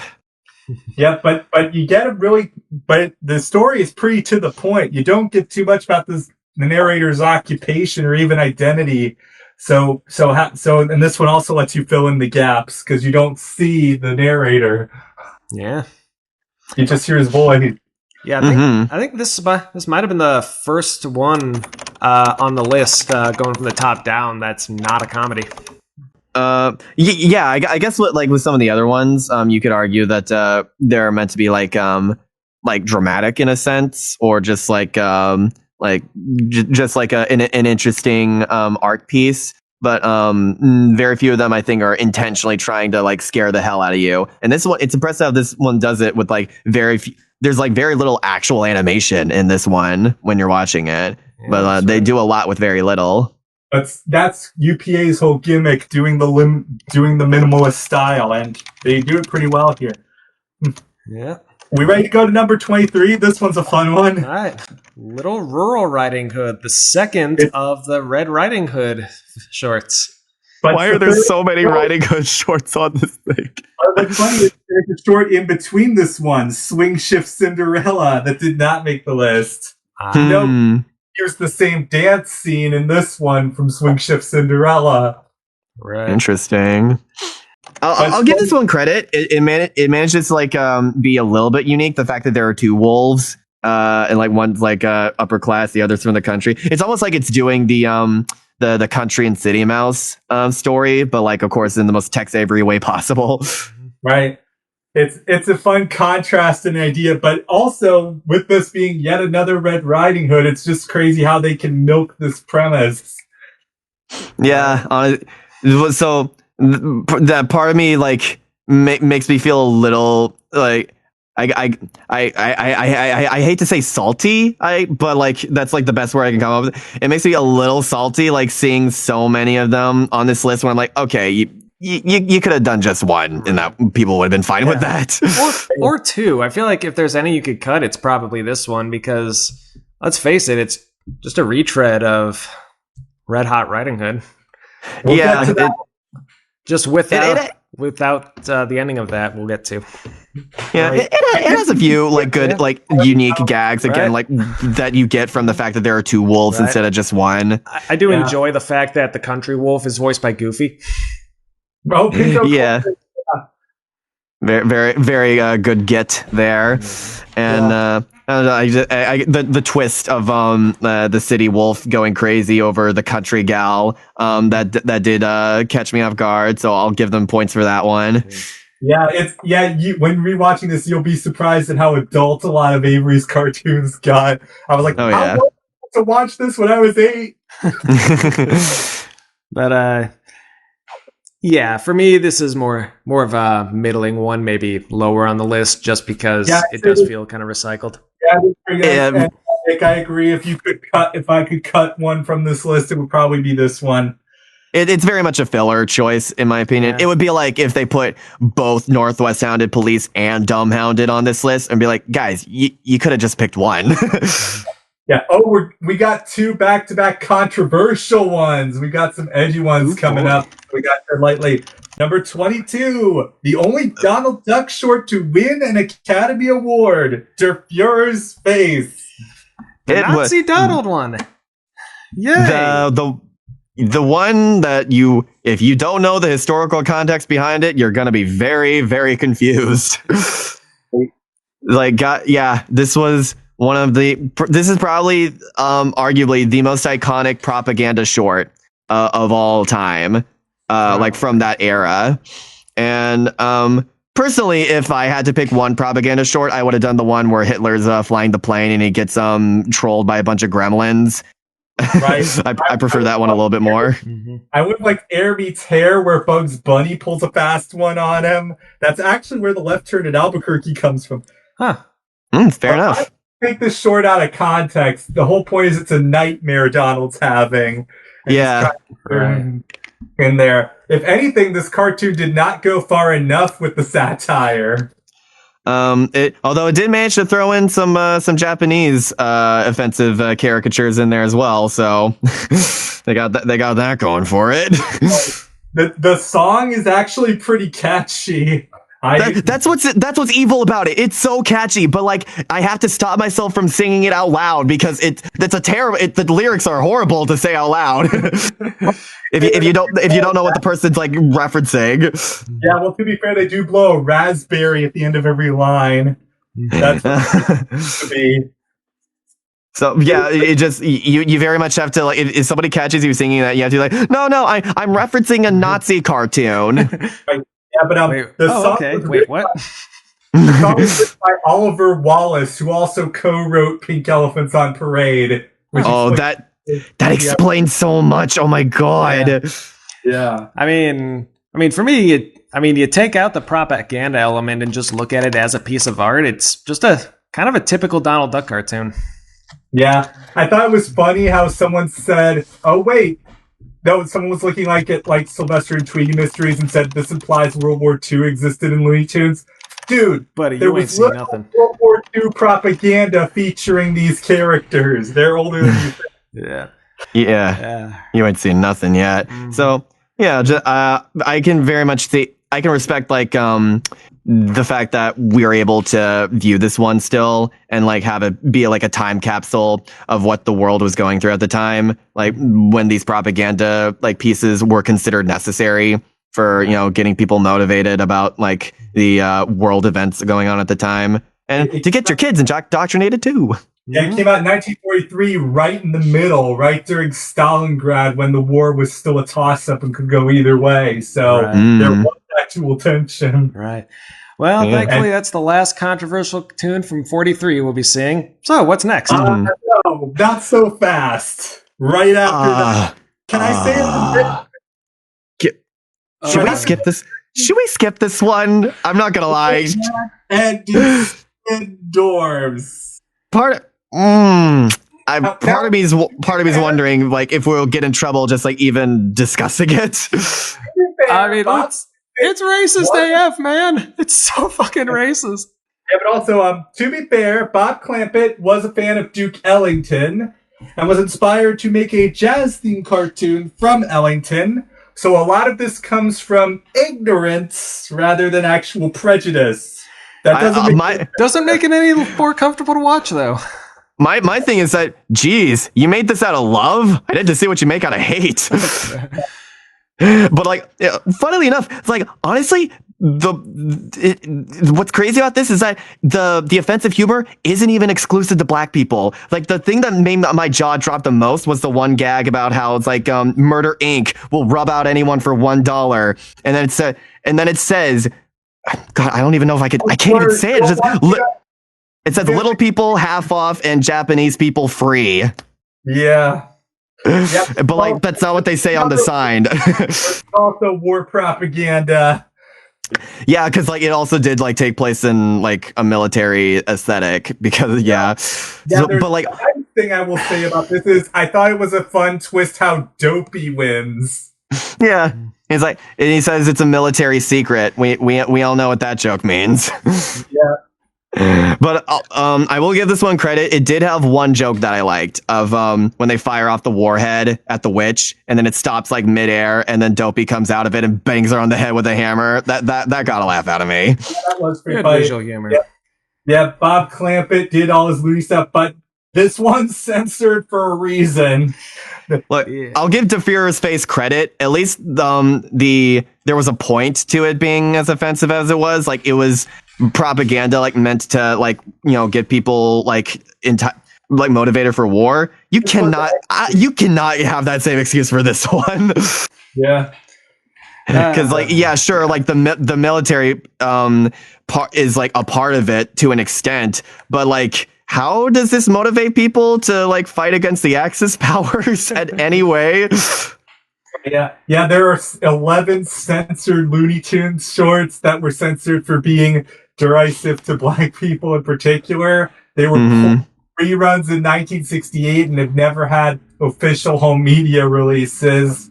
I actually think Uncle Tom's Bungalow is the least bad of them and probably the one you should see over this one. But I feel like if this list were made today, this short would not be on here. Nah. It's one thing that it's on the list. The fact that it's in the first half, like the top half of the ranking, is especially worries me. But yeah, I think we're a little bit more informed now. Yeah. Number 20, we have arguably the most famous Betty Boop short, not the highest, but the most famous, Minnie the Moocher. Funny how this one came out over a decade before the previous one, and yet it's like way more like nice to like black culture music, because holy shit, Cab Calloway kills it here. He is amazing. This is the last time he sings the song that in its original register. Like he killed it here. In like the rotoscope animation of like that walrus on his like iconic dance moves like was also like really well done. Other than that, this short kind of just exists for me. Like if it weren't for the Minnie the Moocher song sequence, this one would very much go like in one ear and out the other for me. Right. Yeah. No, you see, this one kind of has a point to it because Betty's running away from home. The original Minnie the Moocher is a cautionary tale about drug culture. So but it's like I guess what confused me was that like I had very little connection between the song and like Betty Boop's plot. Like it didn't like have a whole lot of correlation for me. Yeah, I can see that. It's another proto music video and one of the most surrealist things. But yeah, again, it's worth watching for historical context and also just because the song's a banger. Yeah. Like I'm gonna be rewatching that sequence a bunch of times and like as well with the next one. But I'm just gonna say now, this is probably gonna be like my hottest take of the thing. I'm not the biggest fan of Betty Boop. Like, not gonna lie, her voice gets a little grating on me. I have a high tolerance. I have a high tolerance like for those kinds of voices too. But like something about Betty Boop, especially like when she like cries a lot as well, and like it's a bit too squeaky for me. And I also just like wasn't a big fan of the way that this one ended too. Like she clearly has like very like abusive parents, like from like what we saw of her home life, and then it's just like, oh no, home sweet home. Like don't aspire to get out of your messed up situations. Just like there's no place like home. Like right. That seems a little backwards to me. Like we didn't really get a whole lot of reason for her to like want to stay home. Like we didn't get any like actual hints that she has like a loving relationship with them outside of it. The whole like eat your vegetables thing, because like we saw when the flower ate the vegetables, it freaking died from like poisoning. Yeah, that's kind of weird. But yeah, we have number 19 next. It's Snow White. It's kind of like the Fleischer Brothers All-Star Edition because you got Bimbo, Betty, and Coco all in one. You get, and once again, Cab Calloway steals the show. Yeah, I'm kind of like the last one with you, Carrick. This is the one where I could just watch the song sequence and skip the rest. Yeah, I think another problem I think I have with Betty, not just as a character, but just like this like style of like cartoons in general, which Betty Boop is in a lot of, is loony shit for the sake of loony shit. Like yes, like I get that it's a cartoon and like anything is possible, but there does need to be like some like grounded logic in there and like a little bit of something to like for me to attach to in order to like get behind the absurdity. Like with something like this, it's just like it's a bit like Quasi at the Quackadero in that regard, where it's just like it's too much random imagery going on at once to the point where like my mind just is like kind of it loses me a bit because like there's little for my mind to like grapple onto until we get to the freaking get to the Cab Calloway song. Yeah, this kind of reminded me of a Cuphead level where you had all these stages and the multiple situations. Yeah, honestly, I would love to see a Cuphead version of this short because like that it feels like a boss fight. Like the witch feels like a boss fight you would fight in Cuphead. Yeah, but like the Shover is pretty fun. Yeah, I don't know. I guess for me, there's like a bit of a difference between like when a video game does it and when like a short that you're passively interacting with does it. Yeah, because with Cuphead, you're focused on the game. At number 18, we have a short that I think is the same, but it is a little more grounded and a little bit more focused. It's the Skeleton Dance. Huh, grounded, oh yeah, because they come from the ground. Yeah, funny story about this one. I first heard this one with the spooky, scary skeleton soundtrack. I was an adult before I found out Spooky, Scary Skeletons was not a Disney song. Same. It would have been super ahead of their time if they had recorded that song like the way we know it now back in 1929. But yeah, this is a Halloween classic. They put it on all the time. And it's just a lot of fun. Not much happens in it, but it's nice to see this experimentation. Yeah. It's an early silly symphony, and before Disney was known as the wholesome, stylized company, they could go all out there. There really is a lot you can do with bodies that can come apart. Yeah. Even though I said this one was more grounded, it's just focused on the dance, and it's pretty nice to see the dancing. Yeah, when it's earlier shorts like these, I'm a lot more forgiving of like the lack of story because like you're right, it is very much like experimentation, and this was like super innovative. Like I try to put myself in the shoes of the audience, like watching this at the time, like that the like synchronized dance sequence like had to be like super insane to like witness. Yeah, and it must have been hard to choreograph too, considering the cells. But yes, this is a good one, and I put it out on Halloween. And it's public domain now, so you can watch it on YouTube, consequence free. Yay! Woohoo! Number 17, the most popular of Popeye's shorts. The one with the big spectacle. Popeye meets Sinbad the Sailor. The only other one that's longer than 15 minutes. Yeah. I am so happy that they picked this one. This is a great Popeye pick if they only had to pick one. Mm-hmm. Yeah, it's known for its scale. They crafted an actual set for them to be on. Mm-hmm. It said to be an influence for Ray Harryhausen with his puppetry shorts, and just everything in this seems so big monsters, big island.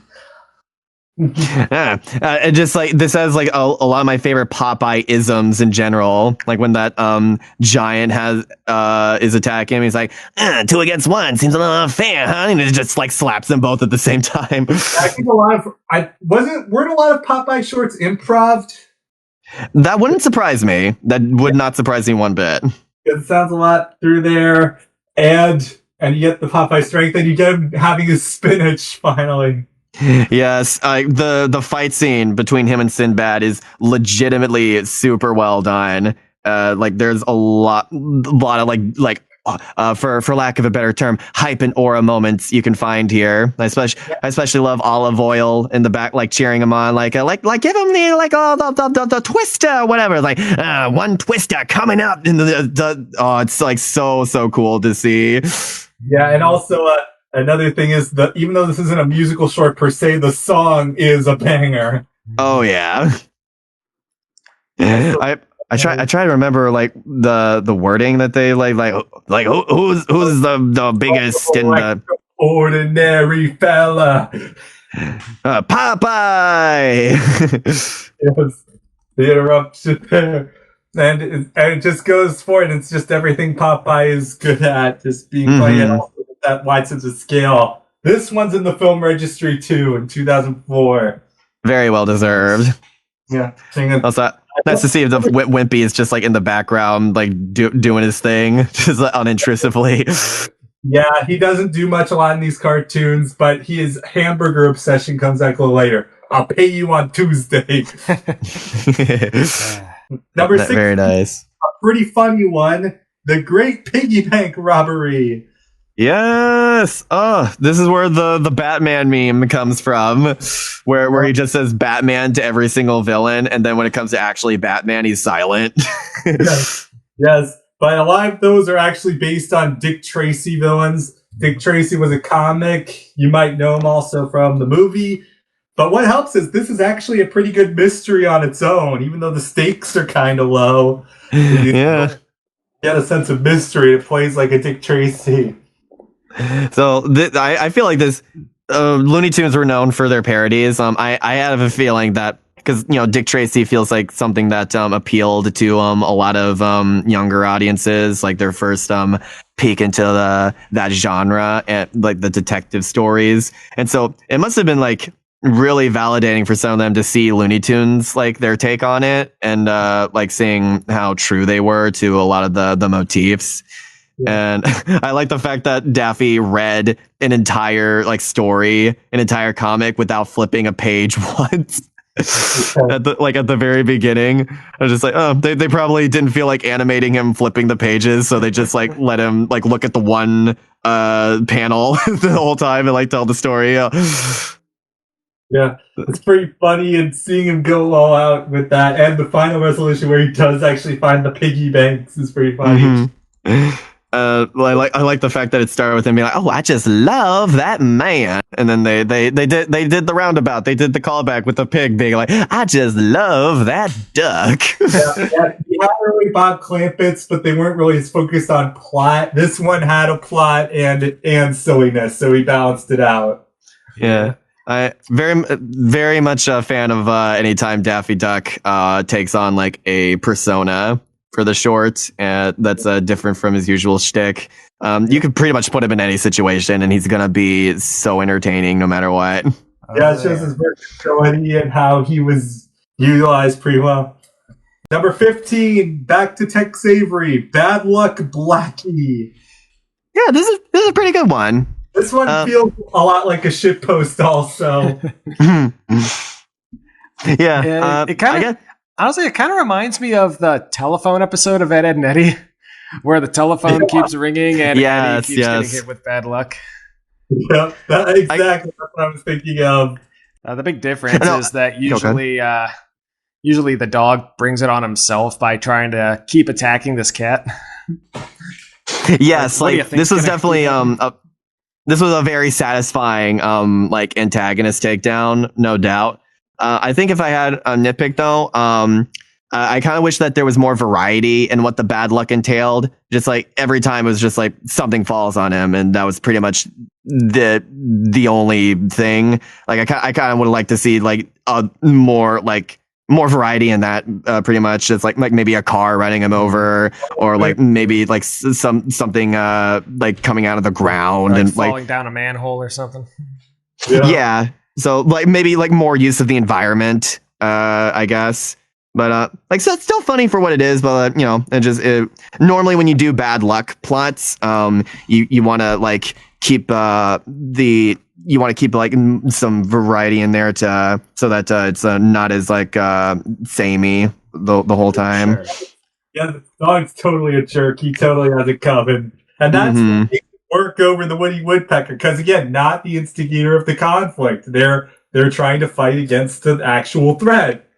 Right. Yeah. I will give him. Yeah. Do kind of like the switcheroo at the end where the cats change colors. So now the little black kitten is the bad luck one. Yeah, that genuinely got me. Like, as much as the dog is a jerk, that was a very good counter move, painting him white to take away the bad luck powers. But then the kitty was like, "Hey, I can do that too," and that's the only time that a character is allowed to cover themselves from head to toe in black makeup without it being offensive when it's a cat doing it. Yep. Number 14, a technical marvel, the old mill, where they actually built an old mill set to have it work and function to make their animation more accurate. Oh, cool. This one's pretty. Yeah, this one's just something like based on vibes. Yeah. Oh yes, I very very. This feels like something that Bambi was inspired by, no doubt. It feels like a proto Fantasia short. Yeah. You get to see the inner workings and the storm and all the creatures in the environment. It all just feels real and lived in. And what makes it work for me is the fact that all the animals have like a different thing going on. They all have different reactions to the storm, and it's legit harrowing. Like I was so stressed out that those eggs were gonna get crushed or something. Yeah, I left my seat for that. I was just watching and waiting. Are they okay? Okay. And then at the end, it shows the eggs hatch, and I was like, "Oh, yeah. Phew!" Yes, no, seriously. This was like one of the. It helps that these are like, since these aren't like mascot characters, like you're never gonna see them again. So, who's to say that they wouldn't have like a bittersweet ending where one of the animals dies? Like nothing would really stop them from doing that. Right, yeah, and even in older Disney here, they weren't afraid to kill off characters. Mm-hmm. I gotta give a shout out to that pigeon couple. They were just like mogging that storm the whole time. Like they didn't give a heck as long as they were together. Yeah, most birds do mate for life, so it makes sense. And also the owls are always very likable in these old Disney shorts, and I'm happy to say that this is no exception. The owl was very fun here too. Right. Yeah.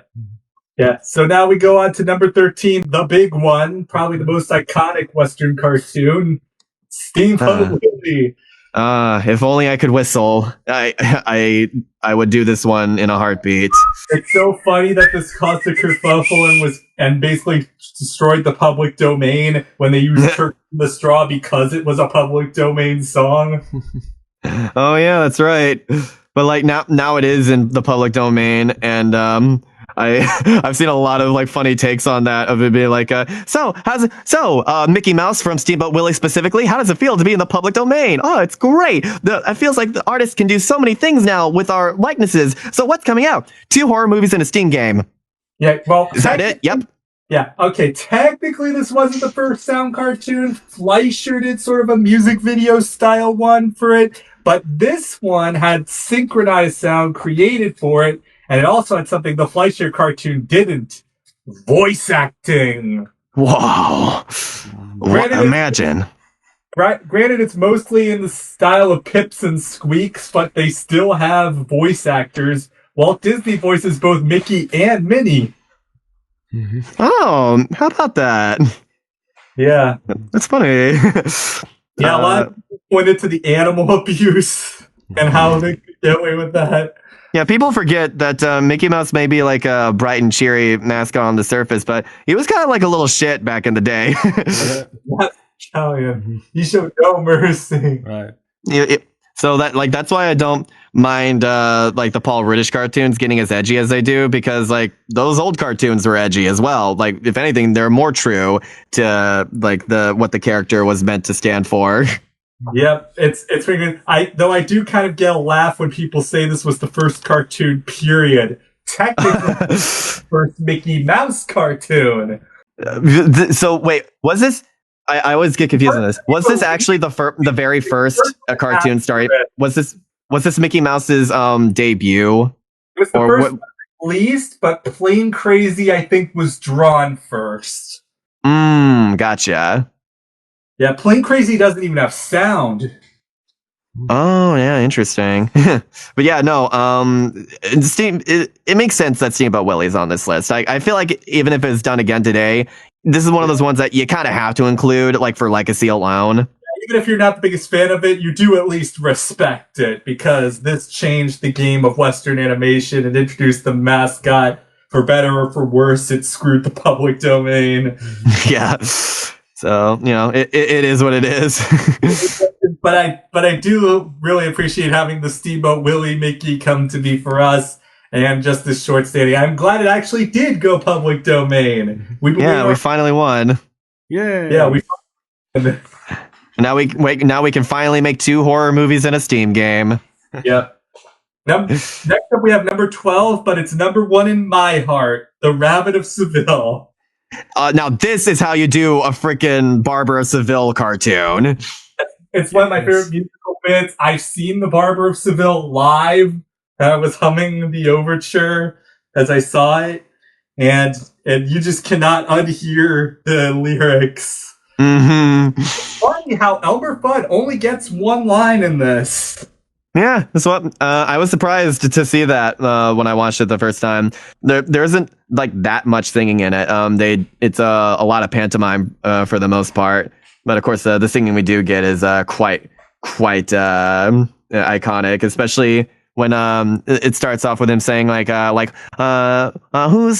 who's next, and then like it ends on him saying next, because like at first when I watched it as a kid I didn't understand what he was saying. Like I didn't understand like the final word that he said after like throwing Elmer Fudd on the cake, but it clicked with me when I rewatched it for this video. I was like, oh, it's a callback to earlier. That's why he says next, which is a pretty badass way to end it. Yeah, this proves Mel Brooks really does have Mel Blanc really does have pipes.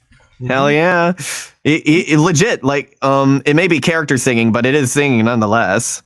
Yeah, and they keep pretty good time. The composer is Carl Stalling. He does really good at keeping time. He even integrates the wedding march at the end. Yeah, it's probably one of my favorite bits of the dupe, as I like to refer to it. Yeah. Elmer is just like completely enamored, like before realizing what's going on. Yeah, they do that, and I really like how there was a VHS compilation with the classical things, and they had a segment with Bugs Bunny introducing it, and he went on Rossini's very long name, said, "We are now going to perform The Barber of Seville by Gioacchino Antonio Valdetto Martindino Al Pasta Fazool Rossini." Holy crap, you had the whole thing memorized? No, I kind of improvised some of it, but fair enough. But that's still impressive, though. But yeah, it was pretty funny having that. And this is probably my goat. This is the one I love the most. Fair enough. Like, also, like, I'm glad that Space Jam gave this one a shout out. Yeah. Yeah, I can't think of one thing wrong with Rabbit of Seville. So moving on. Number 11, The Three Little Pigs, another hood classic. If I recall correctly, this is probably the first animation I ever saw. And it's just so bouncy and lively. Yeah. Admittedly, this one does feel like prime YouTube Kids material. Like, the whole time I was watching it, I was like, this feels like this is probably something a 4-year-old should be watching. But things, and there's a pretty dark joke in it with the sausage picture. Oh yeah, I actually didn't notice that. What was that? So they have a picture of their mom and dad. Their mom is just this pig with the piglets suckling on her, and the picture of the dad is just sausage. Oof! I didn't notice that. Damn. All right, I'll give them credit for that one. Yeah, but yeah, just like for the most part, it's like a straight take on like the Three Little Pigs story with like not a whole lot of twist on it. Based on the Andrew Lang fairy book version, which is the first version where all 3 pigs survive. Mm-hmm. Yes. Which, I understand. Like, you don't want to scare the kiddies too much by going off of Willy Wonka logic. Oh yeah, Pinto Colbig again. He's Practical Pig. Yeah, and he sounds really good here. It reminds me a lot of his grumpy voice. Yeah, it does. But he's the one who plans ahead. He's the one who builds. And the wolf is voiced by the same guy who voices Pete. Ah. Yeah, Billy Bletcher is in quite a few of these, actually. Right, yeah. I'm pretty sure he was the wolf in the Rabbit Riding Hood one as well. He might have been, but yeah, he's a pretty funny guy Talk too. about typecasting. Yeah. And also the song is a banger. Yeah. Yep. Oh, yeah. It was in my head the rest of the week after I watched it. It, And now it's it in my was in head again. everyone's heads during the Great Depression. It's the point where Barbara Streisand covered it. Okay, yes, I was right. Billy Bletcher did play the wolf in Little Red Riding Rabbit as well. So yeah, definitely a typecast going on there. Yep, he just has that voice. But yeah, this is a pretty fun short, probably the best known Silly Symphony. And there were 3 sequels. Wow. Jeez. None of them were as good, but they were still pretty fun. They included yet another Red Riding Hood story. Oh my god. Okay, so we'll get to those soon. Don't you worry. Yeah. Right, ready for the top 10? Yes. Number 10 is a pretty cool one. King-sized canary. I'm not gonna lie. The fact that it's in the top 10, it feels a little out of place compared to the rest of them because I had never heard of this short before. I inspired a Dexter's Laboratory episode. That makes sense. Yeah, there's this one episode where he gives Dee Dee a potion that turns her into a monster, and they take turns drinking the potion to constantly become bigger and bigger. Yeah, this is essentially the idea of power creep, the cartoon. Just like how much can we like tip the scale on this gimmick that we've introduced? Right. I don't have a whole lot to say about it beyond that. Just like it's inflation, the cartoon. So it's a fun gimmick that stays exactly as long as it needs to. Yeah, there's a reason why these shorts are only 7 minutes and we get tiresome afterwards. Yeah, but I don't think it belongs to the top 10 though. I'll be honest. Probably like bottom half, pretty much. It's still funny. It's still Tex Avery, and it still shows off his talents. But I probably would have put Bad Luck Blackie ahead of it. And the final shot is pretty much a mirror of the Dexter episode it inspired. Yeah, just the imagery of sitting on a planet. Quick, calculate that shiz. Yep. Okay, number 9. This is a pretty interesting one. It's the highest UPA, Gerald McBoing Boing. Yeah, this one also is a case of a very fun gimmick. Did you notice the credits? Let me see. I want to see if I can get this before. Oh my god! What? Oh my gosh! I did not notice that actually. I'll let you say it. Dr. Seuss wrote this one. That makes so much sense. Rhyme. It's got the Let's see. I forget the name of the narrator, but he was in the 500 Fingers of Dr. T. Marvin Miller. He was in Dr. T, and this one's just like. I was just thinking, nowadays Gerald would just be treated as nonverbal. This wouldn't be. Yeah, probably. He's basically that one character from Police Academy. Yeah. But Prairie Home Companion also had a sound effects guy who was pretty funny. And this again shows off UPA. It's a comic book come to life. It's a pretty endearing premise. And it's pretty sweet. And again, Dr. Seuss with his trademark rhythm and rhyme scheme. Oh yeah, very very pleasant on the ears. Seeing all the rhymes coming together like that. I will say I feel like the idea of like sound effects like being interspersed with the symphony. As funny as that was, like here, I feel like it was like it's one of those like old ideas that managed to get built upon and improved as a gag with that SpongeBob episode, the Suction Cup Symphony. Yeah. I wouldn't be surprised if it was inspired by this short. It might have been because of all the sound effects, and of course it has a reference in the obscure anime pilot Welcome to Eltingville. One of the trivia questions is, what year did Gerald McBoing Boing win an Oscar? 1951. Heck yeah. Yeah, and it was a pretty good one to win an Oscar, and I think it's in the film registry. So yeah, this one endures. It might be a bit more obscure, but it's easy to find, and it's still pretty funny. Yeah. It's for me. It's more charming than it is funny, if that makes sense. Yeah, but like, I like it a lot. It kind of reminds me of that one Pixar short, Float, with the dad with the floating kid. Because it's that same idea of, why can't you just be normal? Exactly. Yeah. And next up, we have the other really number 8. We have probably the first iconic Looney Tunes short, or at least iconic short featuring a major character, Porky and Wacky Land. Yay! Bob Clampett again putting the Looney in Looney Tunes, and this is the short that did it.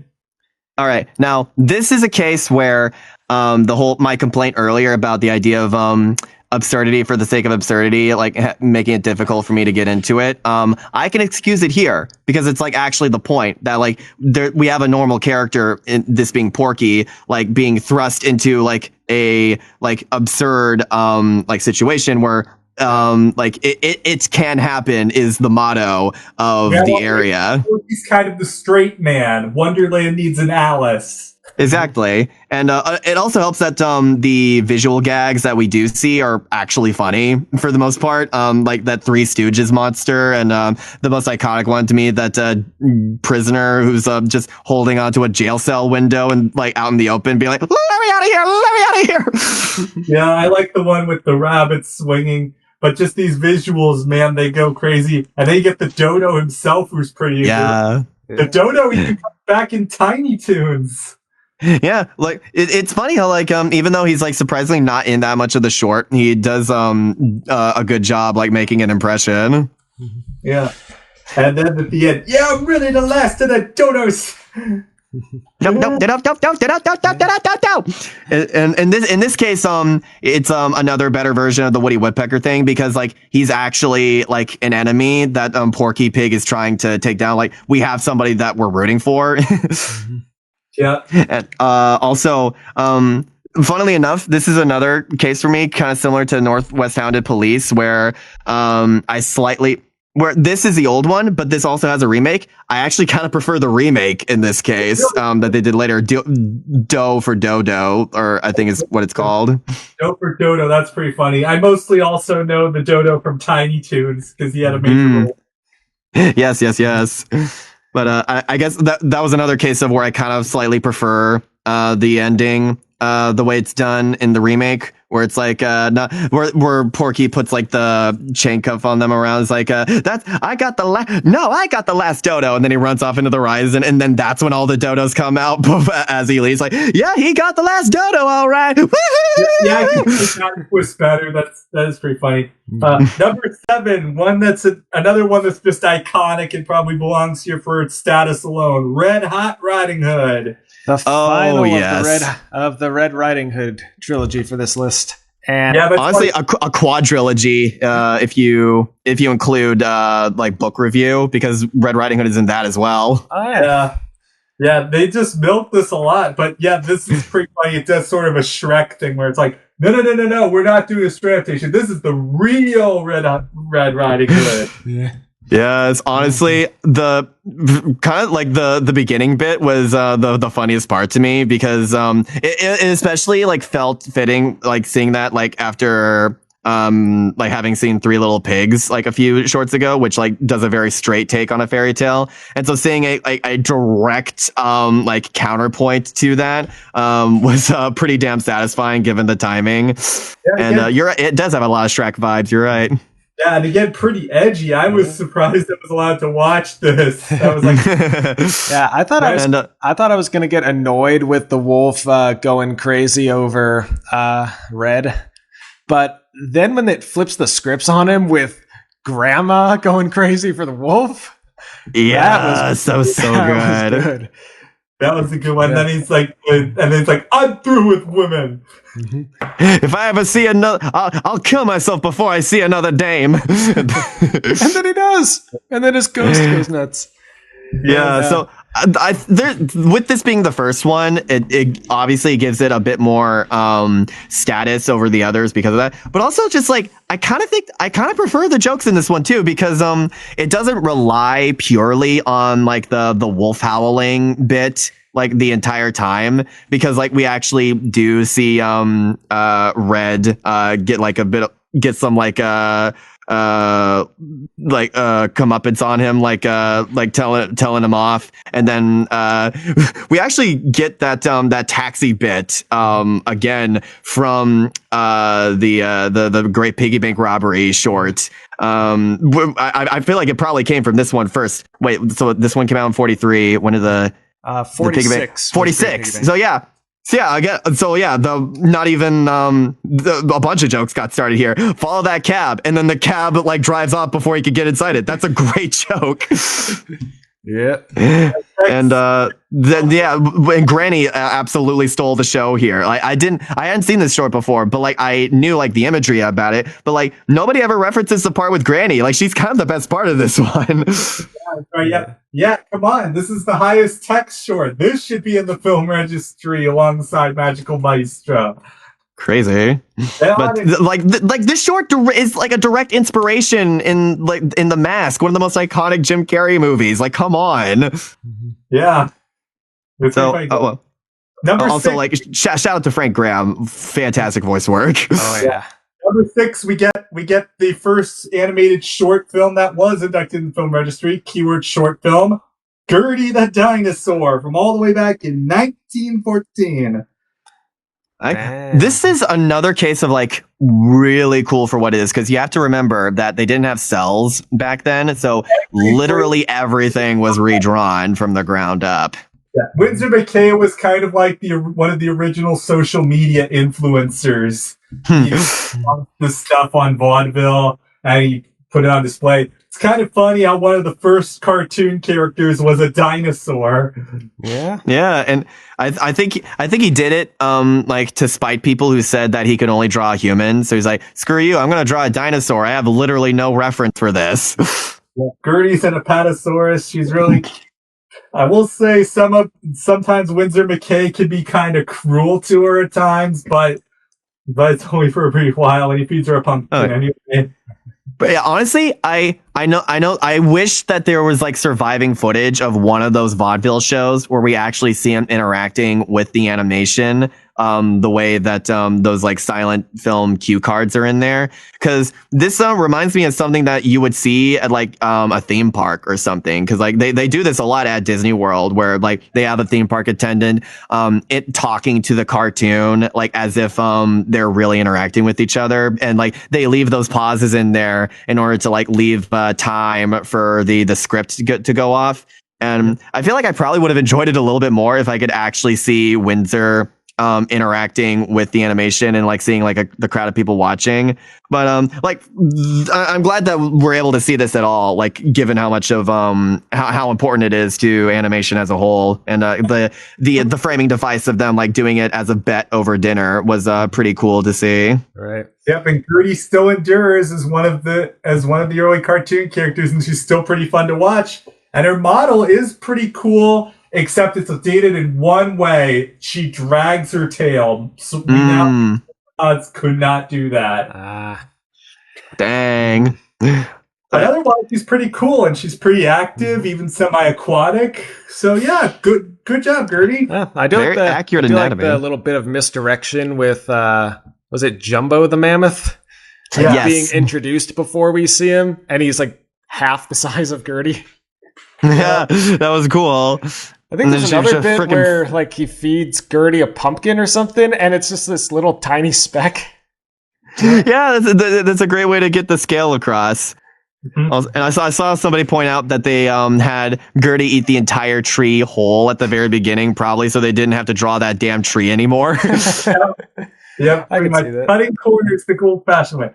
Number 5 now, One Froggy Evening, one of the goats. Mm-hmm. Yeah. This is great. This is one of those ones where it's so iconic that in a way that's like kind of its biggest weakness, is that like everybody's heard of this thing. Everybody knows the punchline, which makes like rewatching it like very, in a sense, predictable, I guess you could say. But like it has that status for a reason. It is a very entertaining one. Sequel, Another Froggy Evening. Basically, the frog just dances, and the reason he didn't for the man is because he didn't ask. I like that, but like as a kid, when I saw this for the first time, it was just frustrating for me, like as hell. Like I felt so bad for the guy. Like every time I rewatch it, it's like, okay, this time the rest of the audience is gonna see it. This time they're gonna actually see it, because that's like one of those the most relatable things as a kid, when you are like trying to impress something upon adults, but they just refuse to believe you, even though you know you're right. I've been there many times. Yeah. But yeah, it's funny, and it helps that the song's actually really funny again. Hello, my baby. Hello, my honey. Hello, my ragtime gal. Yeah. Everybody do the Michigan rag. He's only one of the original Looney Tunes shorts, but he just has iconic status. Yeah. Michigan. I was actually surprised the Michigan rag was unique to this short. It fits. How about that? Yeah. That's crazy. Also, here's a cursed fact. I brought up how Red Hot Riding Hood was like essential to a film starring The Mask, and this one is also essential to a film starring The Mask, but a different mask. Baseballs. No, Son of the Mask. It plays a part in the role, but yeah, you are right. God, it does happen in Spaceballs as well. Baby scene? Yes. Yeah. Oh, jeez. And the baby's like trying to get his dad put in the insane asylum for some reason. Like after watching this short. But yeah, so one of those ones where it's like you get why it's on here. It makes sense. Well, next up we have number 4. You gotta say like he says it. Duckers in the 24th and a half century. I'll do you one better. Dodgers in the 24th and a half century. Cool. Yes, but yeah, I'm so glad you have that. Thank you. Funny, and it's unique. It's a sci-fi Looney Tune. We didn't get to any of those, and it's also probably my favorite Marvin the Martian appearance. Mm-hmm. Oh, he's great in this. That gag killed me. It's like the ultimatum deliverer and then the ultimatum response, and then he sent another message just saying "ouch." I think this has the only gag that made me laugh out loud throughout this list. Like, not just like chuckling to myself, but like bursting out laughing. It's when they're getting ready to launch and they go down into the ground. I just really think reverse. That's my favorite too. I love that one. God, that's the kind of cartoon logic that, like, you know, that couldn't happen in real life, but you get how we got there because it's like they're treating a rocket like it's a car. Chuck Jones, you're brilliant. Yes, and they have that. But what's funny is also it's kind of a hollow victory for Daffy because he blows the planet to smithereens. It's like, yeah, if there, now nobody can have it. Are they looking for like shaving cream or something? Yeah, he completely got sidetracked on what the point of the mission was because he got too competitive. Yeah. Yes, and they go for the side. And it also spawned one of the better Looney Tunes products of the 21st century. We had the Duck Dodgers cartoon based on it. Oh yeah, that was a very cool one. Do we know if he ever used the disintegration ray in that one as well? He actually still in business in the year 2350. Oh God, the disintegrating ray, and it disintegrates. Oh yeah. Boy, does it disintegrate! I mean, what do you know? It disintegrated. Yeah, can't get him for false advertisement. Yeah, it was. But yeah, this is pretty funny. George Lucas wanted to play it before Star Wars, but he couldn't get the rights. Some theaters in San Francisco showed it. But yeah, if you want to see the original Star Wars and get an authentic experience, show this one first. Hell yeah. I think that needs to be normalized. We need to see more animated shorts appear before just movies in general, even if it doesn't fit the tone whatsoever. Like, I want to see something like Rabbit of Seville play before The Odyssey. Oh, yes. That would be funny. Number 3, Mickey Mouse's first cartoon in color, The Band Concert. This is a really cool one. I love this one. I think this might be my most watched Mickey Mouse cartoon. It might actually be the first one I've ever seen because I had this on VHS. It was on a VHS compilation as well, and that was where they said it was his first in color. and it's also an early appearance of Donald. I think it's one of the first times he crosses paths with Mickey. It's sort of the Bugs Bunny role here. Yeah, and it's an interesting change of pace if you grew up with the more modern iterations, because for most of the short, Mickey Mouse is angry. Like, he wants to strangle Donald. Yeah, no, that's what I'm talking about. People forget that, like, back in the day, Mickey was kind of a prick. I mean, that's just how serious band conductors are in general. Yeah, we talked about the clean, serious, sanitized Mickey, but no, Mickey was just as much a rapscallion as any others. But they're playing it there. We have 2 clones of Goofy, and then we have an that was very jarring. An early appearance of Clarabelle Cow and Horace Horsecollar and 2 pigs whose names I do not know. Right. They're there for diversity. Yeah, I just love that the tradition of mashing up similar sounding songs is not a new one. Oh yeah. Because when I saw this the first time, I had never heard the William Tell Overture or Turkey in the Straw. I just thought they were the same song. Yeah, it's seamless. They blend in pretty well. Mm-hmm. And that entire tornado sequence is so amazingly choreographed. It feels like something you would see in a level from Dragon's Lair. If you get what I mean. Now I play Dragon's Lair. It's pretty. I get it. Yeah, especially the second one, I should say. Yeah. But like, God, that's so cool. Like seeing the way that they keep the whole concert going, like even like in spite of the natural disaster. They don't miss a beat. They keep it going, and then at the end, Donald's there clapping. Like, come on, Mickey. Like he was cheering you on. You could have at least been like a little bit more cordial there. Yes. But yeah, very, very, very cool one here, and it's. I will say Donald's early design is very funny to look back on. It's just, it's so doofy looking compared to what we associate him with now. Yeah. I love seeing Rapscallion Donald. He's pretty funny. Yeah. And I can appreciate the short even more, having played the William Tell Overture myself in high school. Yeah. Yep. New level of appreciation there.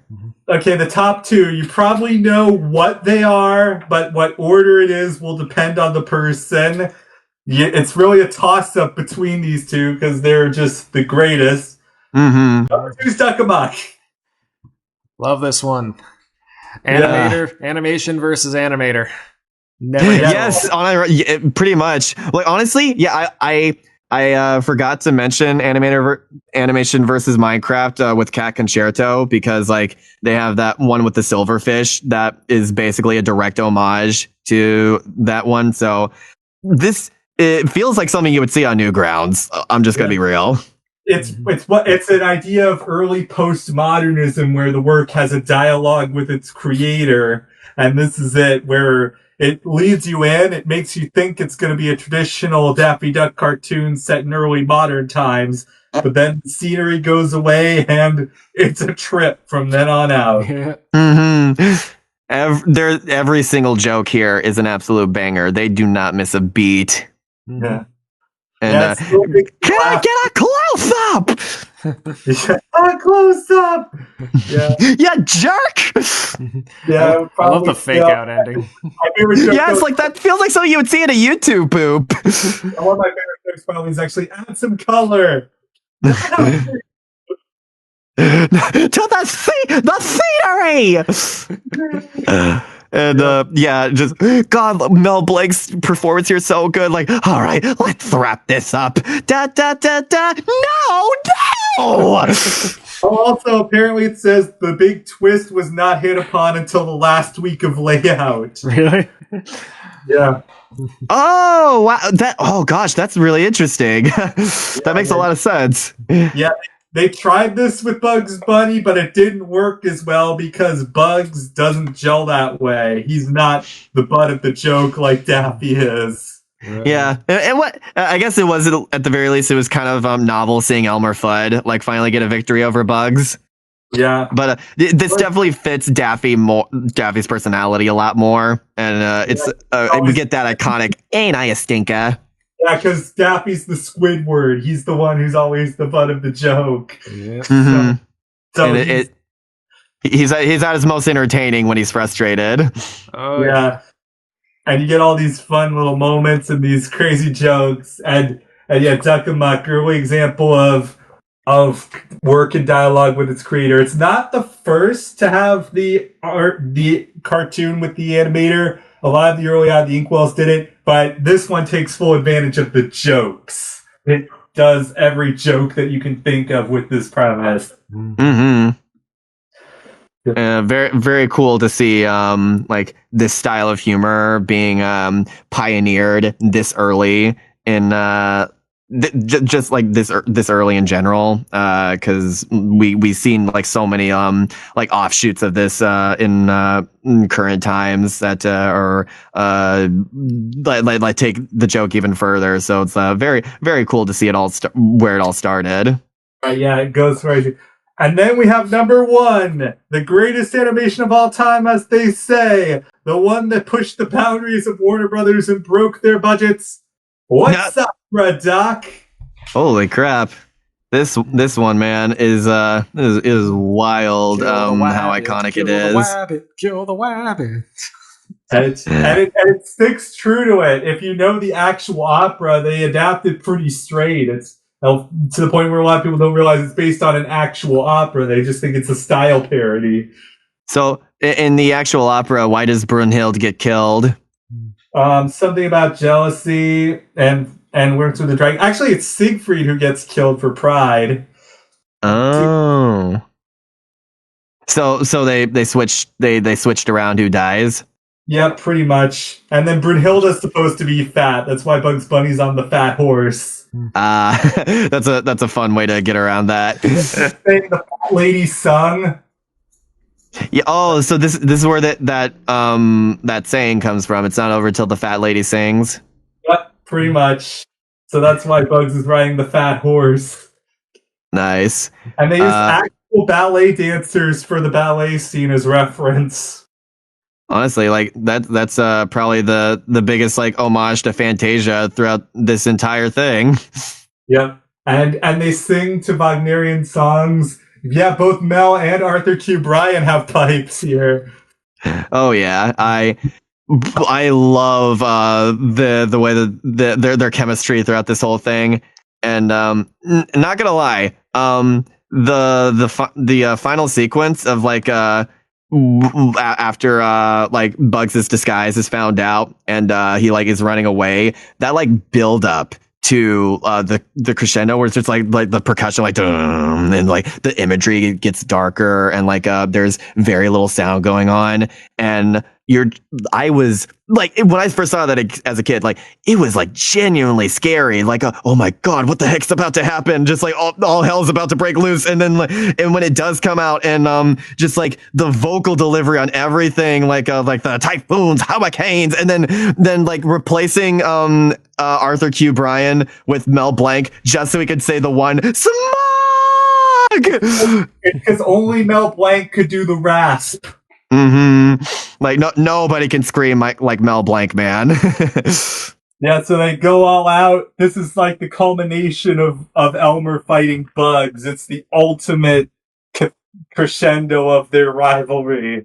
Yeah, and it goes to show just like how codependent they are on each other, because like it's kind of like Megamind in a sense, where it's like he finally did it, but like his purpose is gone now. What am I killed the rabbit. What have I done? And then we get like the most, in my opinion, one of my favorite Bugs Bunny like final stingers in general. Opera, a happy ending. Like that was important for me as a kid because like I didn't know much about opera, and then like I watched this for the first time with my grandparents. They introduced me to a bunch of Looney Tunes shorts because like they have a lot of those collections, and I was like, is this what a lot of operas are like? And my granddad was like, yeah, unironically, yes. In the operas, everyone dies. So, yeah. So like this is a great way to get your kids cultured. Yeah, this is one of the very few times that Elmer Fudd actually wins, but it's the only time he doesn't get to enjoy his victory. Yeah, it's very, very, very bittersweet. But I unlike some of the other ones on here where it's like a downer, but is appreciate. I do appreciate how it's given like a final like comedic note by Bugs with that last line. It kind of ties the whole thing together. That it's a performance at the end of the day. Yeah, you gotta add some levity. But yeah, it's pretty funny. And also just the scale, the scenery, and the camera work. That's probably what got it to number one, just how visually striking it looks. Right. Is that true that this had one of the biggest budgets? Yeah.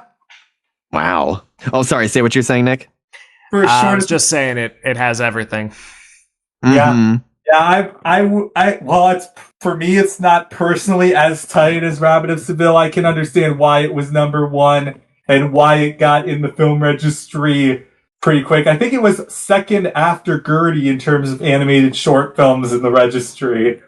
But yeah, it's easily one of the big ones. Chuck Jones did it again. He has more than any, including number one. So bask in your victory, Mr. Jones. Yeah, he's got 4 of the top 5.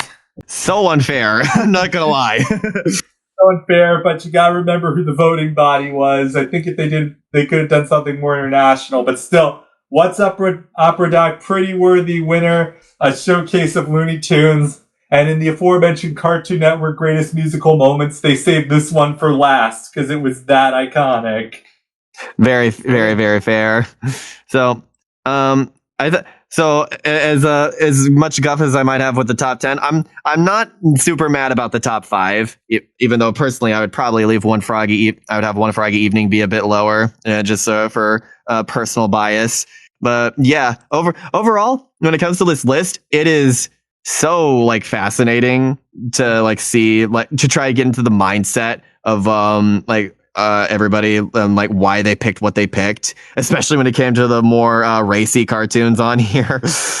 But it's a very neat time capsule, like looking back on how animation was viewed back in 1994, especially by like animation veterans at the time, and like what they personally valued in terms of the types of conventions and formulas you see pop up a lot, like the patterns you pick up on here. And also just it's clear they love that duck. Yes, they did love that duck. And also it's a pretty good primer for people who want to get into animation. That's why I suggested it for this podcast, because it's kind of a good teaching tool. It's your good starter pack. Mm-hmm. I'm very glad I went through that, because like there are a bunch of shorts on here I never would have watched like on my own if it wasn't for like binging this specific list. Yep. Yeah, especially the stuff like The Cat Came Back. Like I had no idea that even existed. Right. Right. So, I'd never even heard of the Big Snit, and that was probably my biggest pleasant surprise coming out of this. Yeah, that was up there for me too, along with Man Who Planted Trees. But really glad this was a good educational experience, and glad we had fun with it. Yeah, Yes, thank you so much for suggesting this. No problem. Yeah, I guess we'll see you next time. How the hell do we end this? We need to bring up the clip of Garnet being like, "Kids, don't be racist." That's funny. All right. Good night, everybody. Good night, everybody. Yeah.